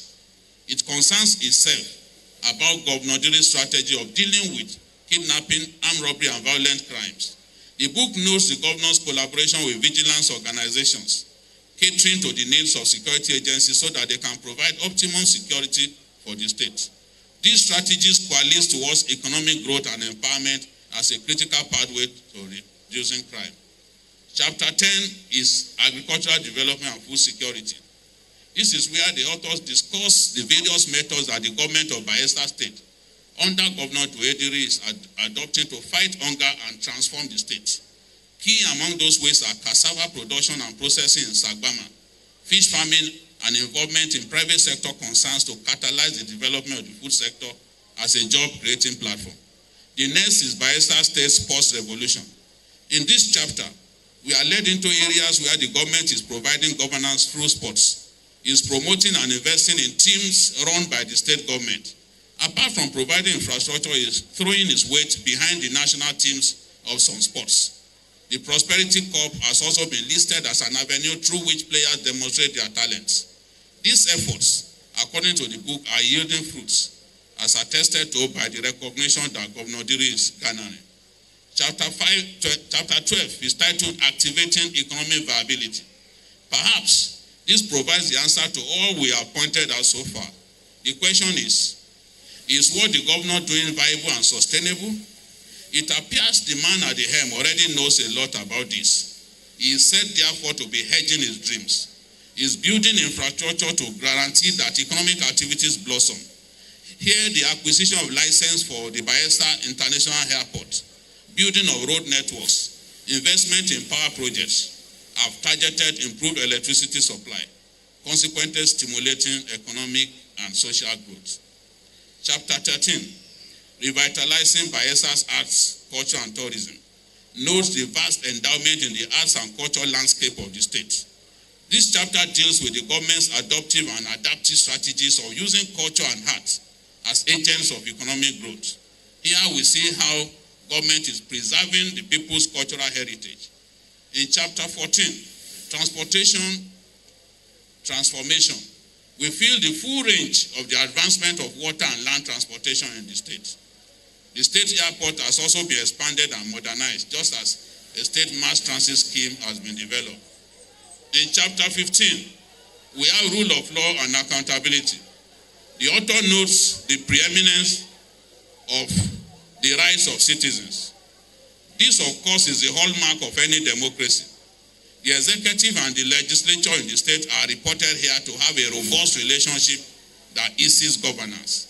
Besides, law reform projects and building the capacity of legal officers have ensured that justice, the cornerstone of human progression, is accessible and available. Chapter 16 is titled Contributions to National Development.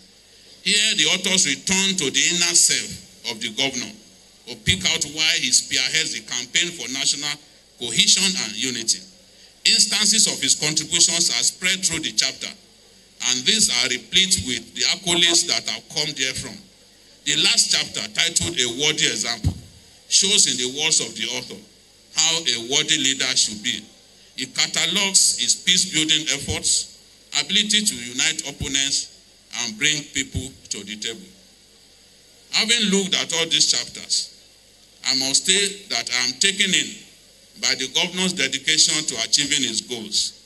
His most noticeable strategy that has worked is collaboration. We see him working with the federal government despite party differences. We see him liaising with ambassadors of other nations to make skills transfer possible for the benefit of the Bayelsa people. We see him huddling with the private sector executives to roll out what is needed to shelter Bayelsa. And ultimately, the governor is at peace with his people. Who can fail with a strategy such as this? Who can fail when you bring the people together, when you are committed to unity, when your focus is leading your people in the right way? Who can fail? Nobody.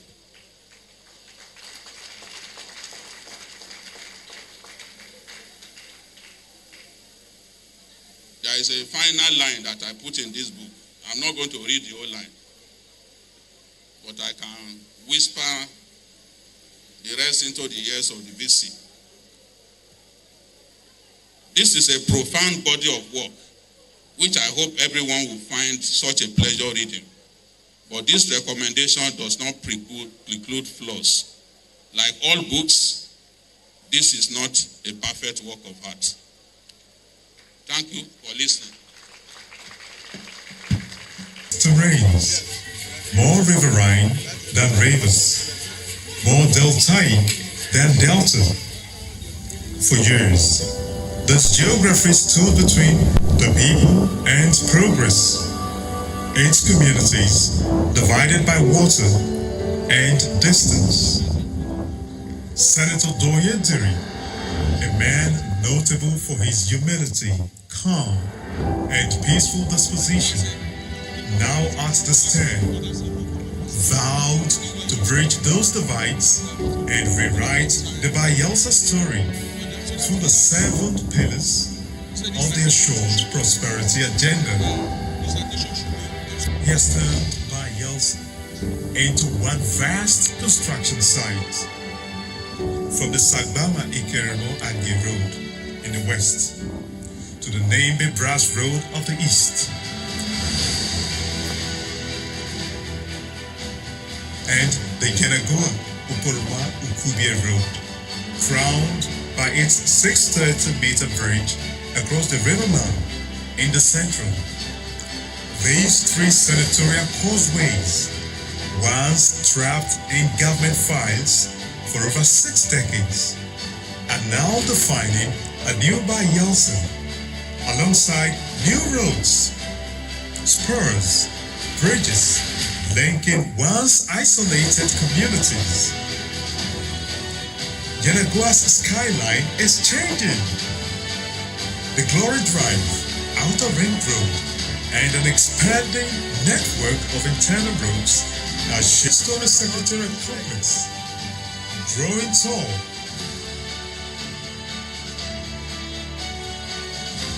Express the evolving vision of a modern capital. And as the gates of the new Yenagoa city open, that vision comes fully alive. A tranquil waterfront masterpiece where beauty meets purpose and every curve of its roads are rippling harmony. Determined to leverage the new Electricity Act signed by President Bola Tinubu, Diri is driving an audacious 60 megawatt gas turbine project, a bold stride towards energy independence, assuring Bayelsan's uninterrupted power supply.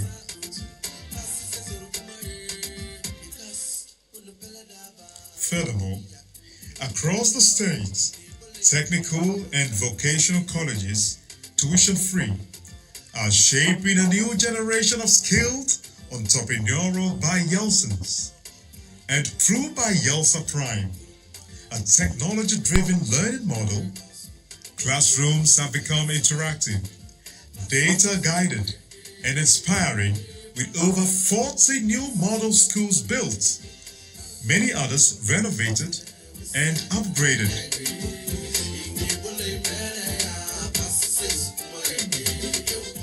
The 10,000 capacity convocation arena,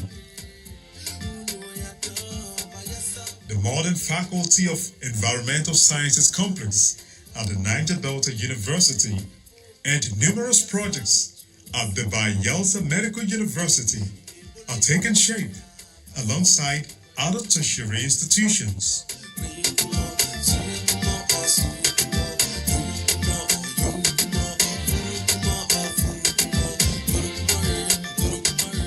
Through targeted empowerment programs and financial incentives for small and medium-scale traders, thousands of young Bayelsans now thrive. Security too has taken new strength. CCTV networks, surveillance drones, and other security outfits now work in synergy to strengthen security. Bayelsa is steadily climbing the ease of doing business index and attracting investors.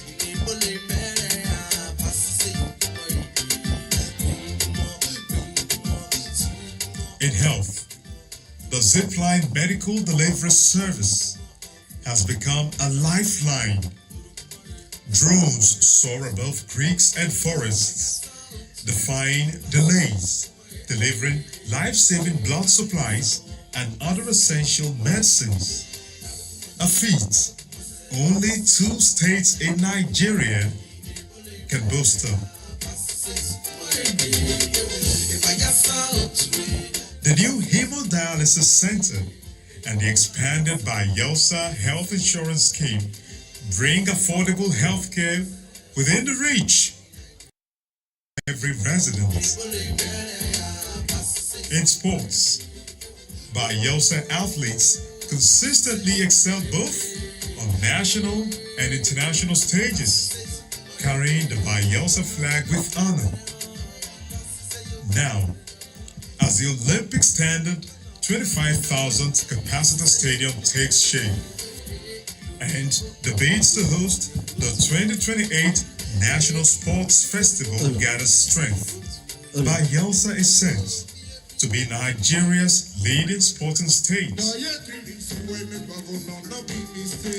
As decades of oil and gas exploration scars Bayelsa, destroy livelihood, and leave some communities shrouded in gas flares that night and day are indistinguishable, Governor Diri has taken a firm stance, demanding for justice. Today, Bayelsa stands at a defining dawn. This is the assured prosperity agenda, the deliberate footprints of a leader and a people, determined to turn a challenging geography into a landscape of opportunities.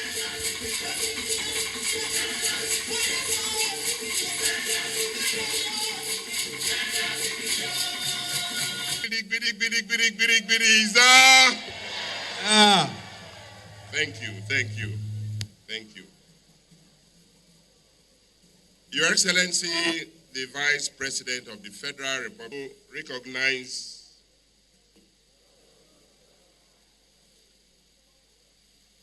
it is a very big and great honor to be here and to receive such an erudite and generous chronicle of the work that we do back home in Bayelsa State. I am indeed deeply humbled that our modest interventions have been judged worthy of being recorded by so foremost an institution like the University of Lagos. Through its affiliate, Unilag Consult. And we have just listened to a brilliant address by my very able and erudite colleague, the Governor of Plateau State. So I will indeed keep my remarks very brief. We have listened to the Deputy Governor of Lagos State. We have listened to the key addresses from the professors, including the review of the book. And you know now that I have less to say.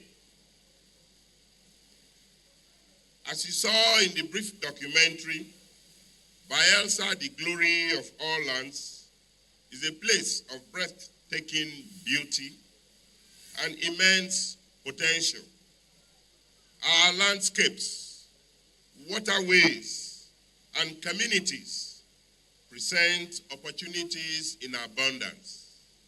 Yet, for too long, our reality did not reflect that potential. Like the layman at the gate called Beautiful in the Bible, our progress has been constrained by circumstances that denied us of full access to the promise of our environment, an ugly situation in the place called Beautiful. Now, through the concerted efforts of those who have served as governors and occupying other political offices before me, and the steadfast support of the people of Bayelsa State, that narrative is indeed changing. We are working to unlock the latent possibilities of our state so that the benefits of development reach every community in our state. This book is indeed a timely witness to the unfolding story in Bayelsa State. I have always held the conviction that every government must, as far as possible, mirror the aspirations of its citizens. That, as Thomas Hobbes and other political philosophers have argued, that the foundation upon which people cede portion of their liberty to a state, in return, the people expect protection. In return, the people expect fairness. In return, the people expect delivery of good governance. Therefore, that those in authority must be answerable and they must be accountable to the people and earn the trust of the people. Without this, confidence in governance will inevitably wane. It is in that spirit that I accept this book, which seeks to honor not only me, honor the entirety of Bayelsa State. Our very modest contributions. And I am gratified that by your own criteria and metrics, Bayelsa State and I were deemed a fitting subject for this study. Such recognition does not diminish my sense of duty. Rather, it is going to galvanize me and my team to redouble our efforts in the service of the common good of our people. In reflecting on this carefully penned work, I think it is necessary to mention that knowledge must be purposeful. It ought to yield tangible benefits and sustainable solutions to the problems that we face. If scholarship is to be meaningful, it must inform policy and practice and must serve to improve the lives of the ordinary citizens. I therefore welcome this initiative, such as the University of Lagos, which bridge academic inquiry and public service.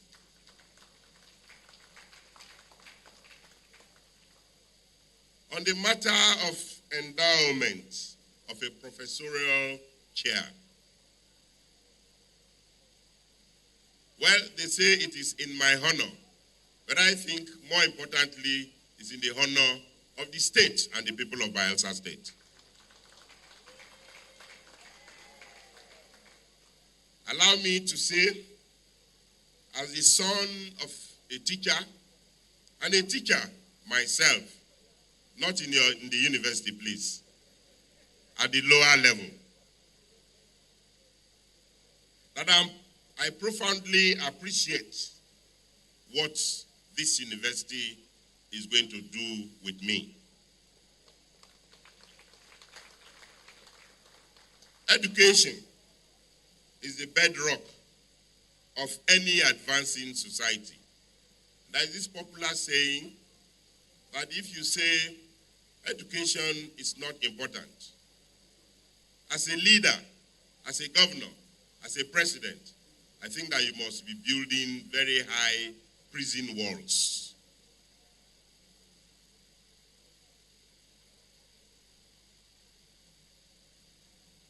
I can, within my modest means, and I will, and I accept to support the chair and to encourage scholarship that will benefit not only Bayelsa State, but indeed Nigerians. In closing, I wish to thank Your Excellency, the Vice Chancellor,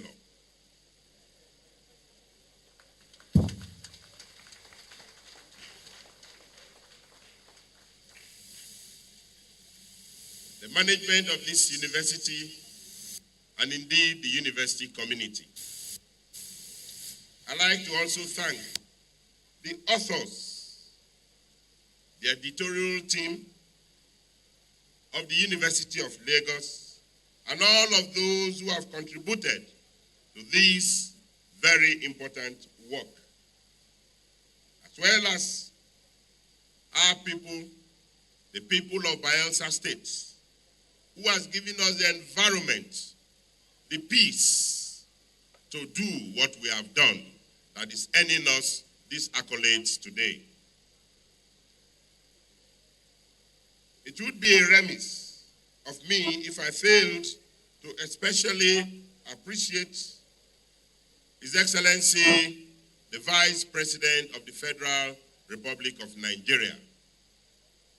I approached him, and it did not take a minute for him to accept to be the chairman. And as he told me, anything concerning education, anything concerning you, I'll be there. Unfortunately, like the servants we are, he was now drafted to represent Mr. President in the conference of parties that is going on in Brazil. And so yesterday he had to depart for Brazil. Otherwise, the Vice President would have been physically present here in the University of Lagos. We appreciate you, sir. My friends, my brothers, all the dignitaries that have made this event a success, that have supported in one way or the other, I say a big thank you on behalf of the government of Bayelsa State. Indeed, I'm greatly honored by the presence, particularly of Bayelsans who are in Lagos, the cream la cream of Bayelsans who are in Lagos State. Let us continue to hold one another to account. Value learning. And let us labor together for more of prosperity, unity in our state, and indeed in our country, Nigeria. Thank you, and God bless you all. We're launching today, and I heard there are a lot of co-launchers here. I am encouraging you to beat the figure I just mentioned. Let's get this rolling, so that by the time this is over today, the book review efforts will probably rake in as much as 2-3 billion naira. So I'm throwing this challenge to the rest of you here now. Let me sit back and then later lower my head in shame because I thought I'd probably given a whole lot. I see you here beating me to what I am able. Thank you very much. The launcher has launched the book with a sum of 400 million. To speak, just come and tell us you are supporting with this amount so that we can move on. Exactly. The day is already fast spent. Exactly. I say we want to appreciate you for the privilege to work with you and support everything and the stride you have achieved in Bayelsa State. On behalf of the special advisors, we want to say, as your foot soldiers, we are today launching with a sum of 3 million naira. Thank you, Your Excellency, sir. Million naira from the special advisors. And of course, the Excellency, without wasting time, you know, we collected from you very well. So we are supporting the book launch with the sum of 2 million naira. Thank you, sir. We can't just stay like that. So by way of support, we are launching with 500,000 naira. Special representatives, 8 of them in number. Thank you very much. Let's please put down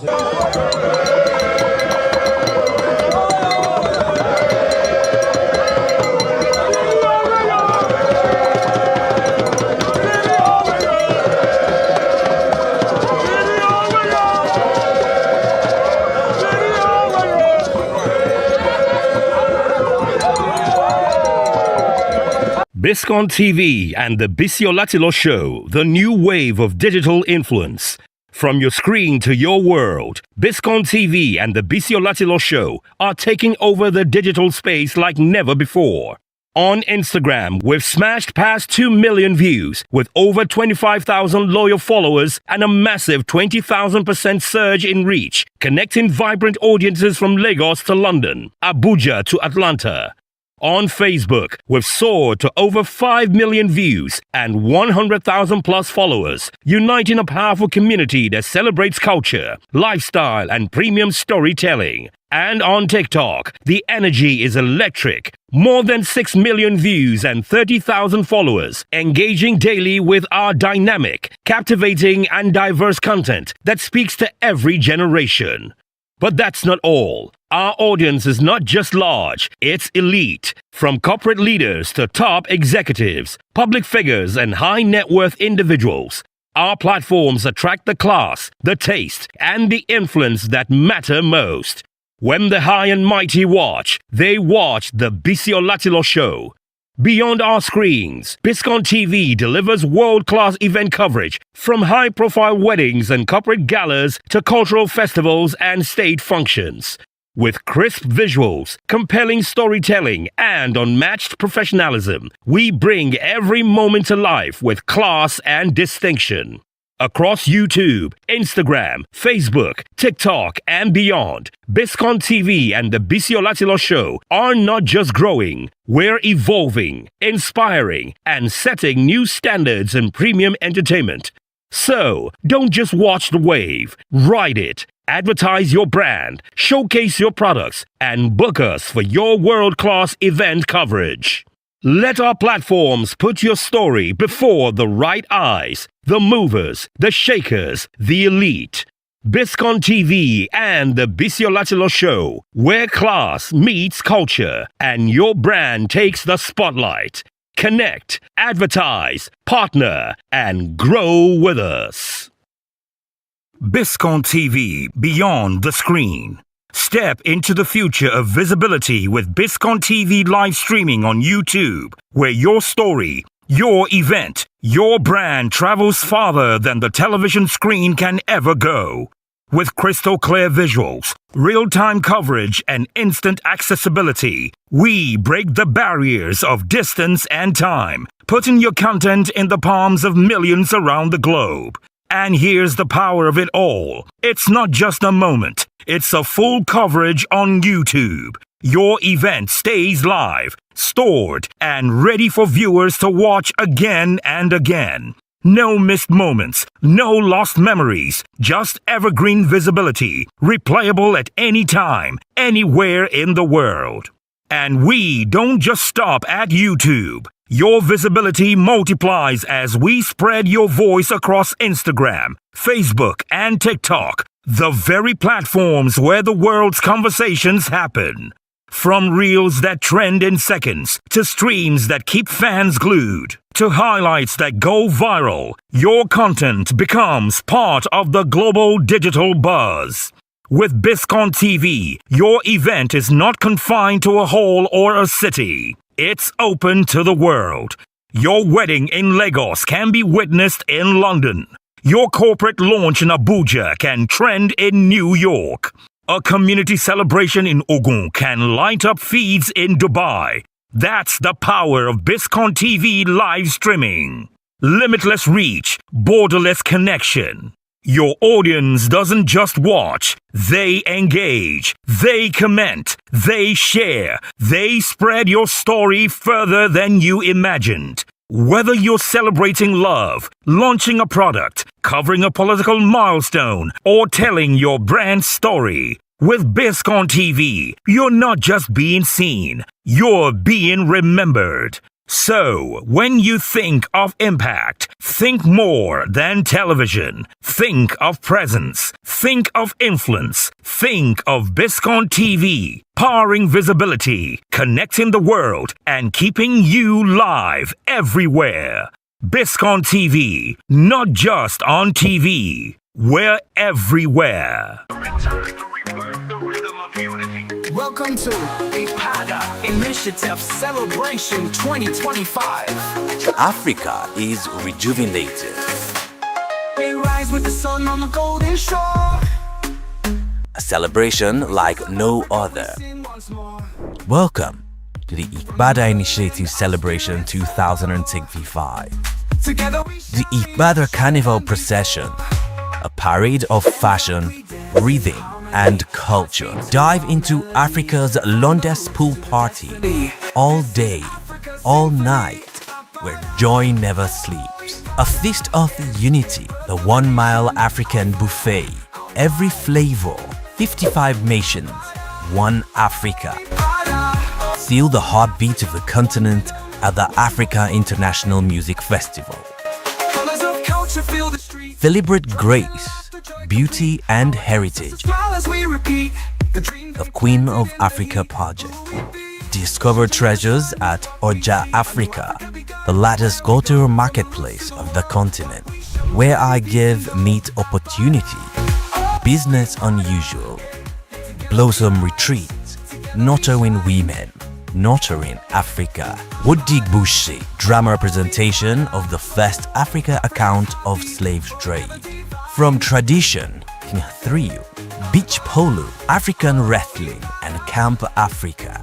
The Festival of Create Kids, where Africa's talent shines brightest. From sunrise to starlight, from youth to leaders, Igbada is the celebration for all. Igbada Initiative Celebration, together for Africa.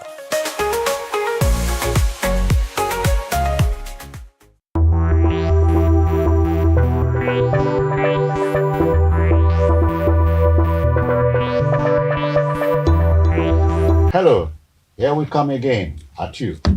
Biscon TV has developed this passion for sharing newspaper headliners with you. So the papers are here. We make to share the headlines and give context to them. My co-anchor is the one, the only Dotun Oladipo. Dotun, I greet you. Thank you so much, Mr. Jones. I greet you too, sir. The first paper is The Punch, and the lead story is also here. Power showdown. Wike block defiant as PDP BOT insists on convention. Well, there's a rider here. PDP faction locks secretariat as BOT Wike camp hold rival meetings. These are interesting times in the PDP. We are waiting to see where all of this went. Yeah, and the trouble in the PDP, purely man-made. Yeah, it's been obvious all this while. So we are waiting where they'll land it up. Minor pieces include this one: Trump threats. Federal government engages diplomats, rallies military commanders. Yes, it's a fight on two fronts. While we combat the insurgents at home, we also should do what we should diplomatically. Yeah, that's important. All right, what about this? 15% import tariff could make Nigeria a fuel-producing powerhouse. Refiners are saying this. Yes. You share the sentiment? I share it because we've always believed in bringing in imported products instead of manufacturing, and that's what is happening to us. We grow oranges, we send them out, they give us juice. We produce cocoa, we send it out, they bring us chocolate and other, chocolates, drinks. Because we have refused to produce those things at home. Yes, we have refused to add value to them.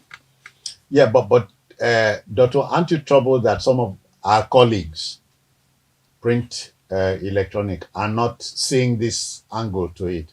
They are selling the narrative that the tariff will increase pop price. That's what they are pushing home. Yeah, even let's say it does, it's going to be a temporary thing, I believe, in the long run, because the cost of production over time should come down, and then number two, the byproducts, the companies can use them to make more money. All right. How about this? Marwa fights for second term as 5 rivals close it. But Mara is doing a good job. I'm not sure that he will fight for a second time. He will get it? That's the man we've always known. Even if he doesn't get it, it's not. He's never been a man who struggles for things. He just wants to perform. Give him the job and he does it. So I don't know, really, the fighting part. But I think even his works now speak for him. Okay. I predicted mass visa, US visa, green card revocations.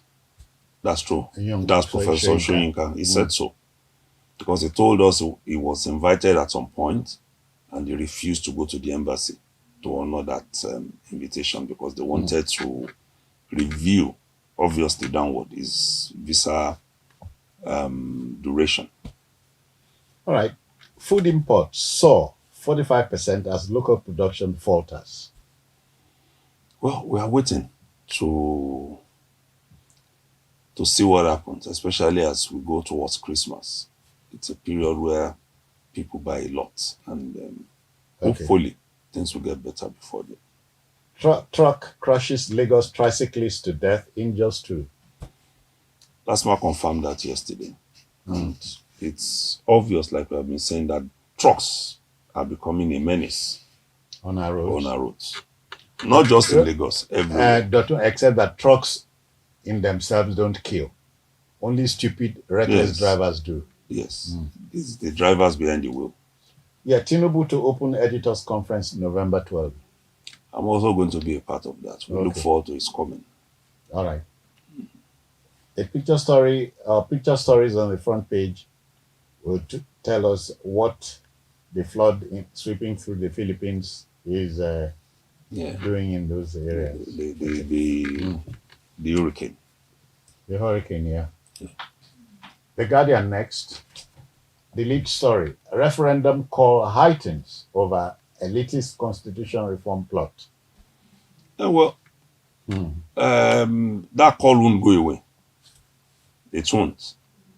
Because we've tried it a lot of times to have national conferences, and they've all ended up the way they did. Hopefully. I'm sure you're not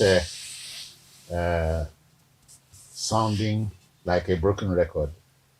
Is our problem constitutional or attitudinal? It's more of our attitude. It's not constitutional. Yeah, because we have had 10 national conferences and reports. Yeah. We have done nothing with them. Well, we're okay. Even the constitution we have now, what have we done with it? Don't let me go there. Always observing it in the breach. The 1999 constitution, as amended, does not empower my governor or your governor or even Mr. President to send people on pilgrimages, but we still do. Exactly. We observe it in the breach. Okay. How about this? BOT backs Damagum as Abdurrahman led PDP suspends convention. Yeah, they took that decision yesterday. It's getting messier. Okay. Oh. Presidency, manufacturers agree on privatization of Port Harcourt and other refineries. It's the only way to go. I thought the call was there before. It's always been there. One was sold at some point. It was withdrawn. And then we've had about 10 years plus of non-production of those facilities. So why is government holding on to it? And the private person came and built one. And here we are. Okay. Stop celebrating worthless GDP figures. Oshibajo warns African governments. Maybe he's also talking to Nigeria specifically. I don't know. I'm just thinking aloud like you. Senate okays 14-year jail term for Randy lecturers. I love that. But we also will look into it and see if there are things for Randy students. Did I get that right? The Randy so students. It's a two-way. It's a two-way street. Okay. You can't run away from it. There will always be a buyer and there will always be a seller. Okay. Again, Federal government rejects CPC tag as Falana dismisses Trump's genocide claim. We're on it. And we've seen where those things came from. And the definition of genocide must be looked into again. Yeah. My dictionary has told me about a genocide. Yes, we are still waiting. Tinubu, Sultan, Uzodinma, others, headline editors conference. November 15? No, November 11 to 15, to 14. But the actual 2 days will be 12 and 13. Those are the 2 business days. But the arrival, the rest period to visit the interesting sites in the FCT will take 2 days. All right. I have 2 picture stories on the front page of The Guardian. The one shows the CBN governor, Olayemi Cardoso, Minister of the Economy, Wale Odun, and of course the Minister of Budget and Economic Planning, Abubakar Atiku Bagudu. Yeah. Okay. The Daily Sun is here. So also is the lead story. Tinubu has political will to fight terrorism, federal government. Yes, that's quoting the Minister of Information now, Mohammed Idris. We need more of this talking, and we need more of reeling out figures, because a lot of people are not reading what the country is saying. They're only listening to what the outside world is saying. Okay. Minor pieces. PDP BOT, Board of Trustees, sets up reconciliation panel, supports Ibadan Convention, while the other faction, the PDP has lost it completely. Now, 2 riders. Convention is suspended. Mohammed, that's the Wiki-backed faction. Okay. And the BOT meeting without me. A nullity. Anyanwu is saying this. That's Anyanwu is the secretary. So, who is stronger, the chairman or the secretary? Well, we are waiting to see what happens in the PDP. Well, like who blinks I said, first? Nothing good can come out of PDP before 2027. Okay. Showore accuses federal government of planning death sentence or life imprisonment for Nnamdi Kanu. So where is this coming from? I don't know. Maybe Court gives IPOB leader November 7 to defend self. He has refused to defend himself in court. So he has this window to do so. Oberevori Wike Irabot to grace Maiden Anyoma Cultural Festival at Abuja. We are looking forward to it too. Those cultural festivals, like we've said, they should be UNESCO approved by now, because that is tourism in its full-blown capacity, and we have a lot of things that foreigners look forward to. They want to come and spend their end money, but we need to develop it to the point where it can become a money spinner. It's not just a local thing for states to celebrate. All right, Senate moves to phase out petrol cars as Kanu's electric vehicle bill passes second reading. Well, unfortunately, so many things are wrong as we speak on that move. If you are bringing electric cars, where is the electricity? Big issue. Okay. So the coming days, very interesting, instructive. Will be very interesting. We are waiting to see. Edo kidnapped seminarian dies in captivity. So unfortunate. Like somebody said last week, that Edo State has become the kidnapping headquarters in Nigeria now. It's terrible, and government must do something. Might I add cultism? Cultism too, yes. But thank God that the government is fighting it now. We've seen government demolish a couple of buildings where they said kidnappers and cultists are congregated here. So the picture story again, like the one in The Guardian, shows the central bank governor flanked by the Minister of the Economy and the Budget and Planning. The Nation is there, and the headline story is this one. Ministers defend Nigeria against Trump's targeted killings claim. We need that now. We need to keep talking. All right. Shouldn't be the only one talking. He just released the video yesterday also. Okay. National security remains a top priority for the Tinubu government. It is really. Okay. Minor pieces. Yeah. I was deceived into pleading to false charge, says Kanu. That's what the court has told them to do. Defend yourself. You've dismissed all of your lawyers now. But he's still not doing what he's supposed to do. That's why he got that window of a few days to come back to do so. And the judge said it's the last. The last. Ayahu camp appeals ex parte order allowing PDP convention. It's normal, they should, just like the other faction too has appealed the judgment in Abuja.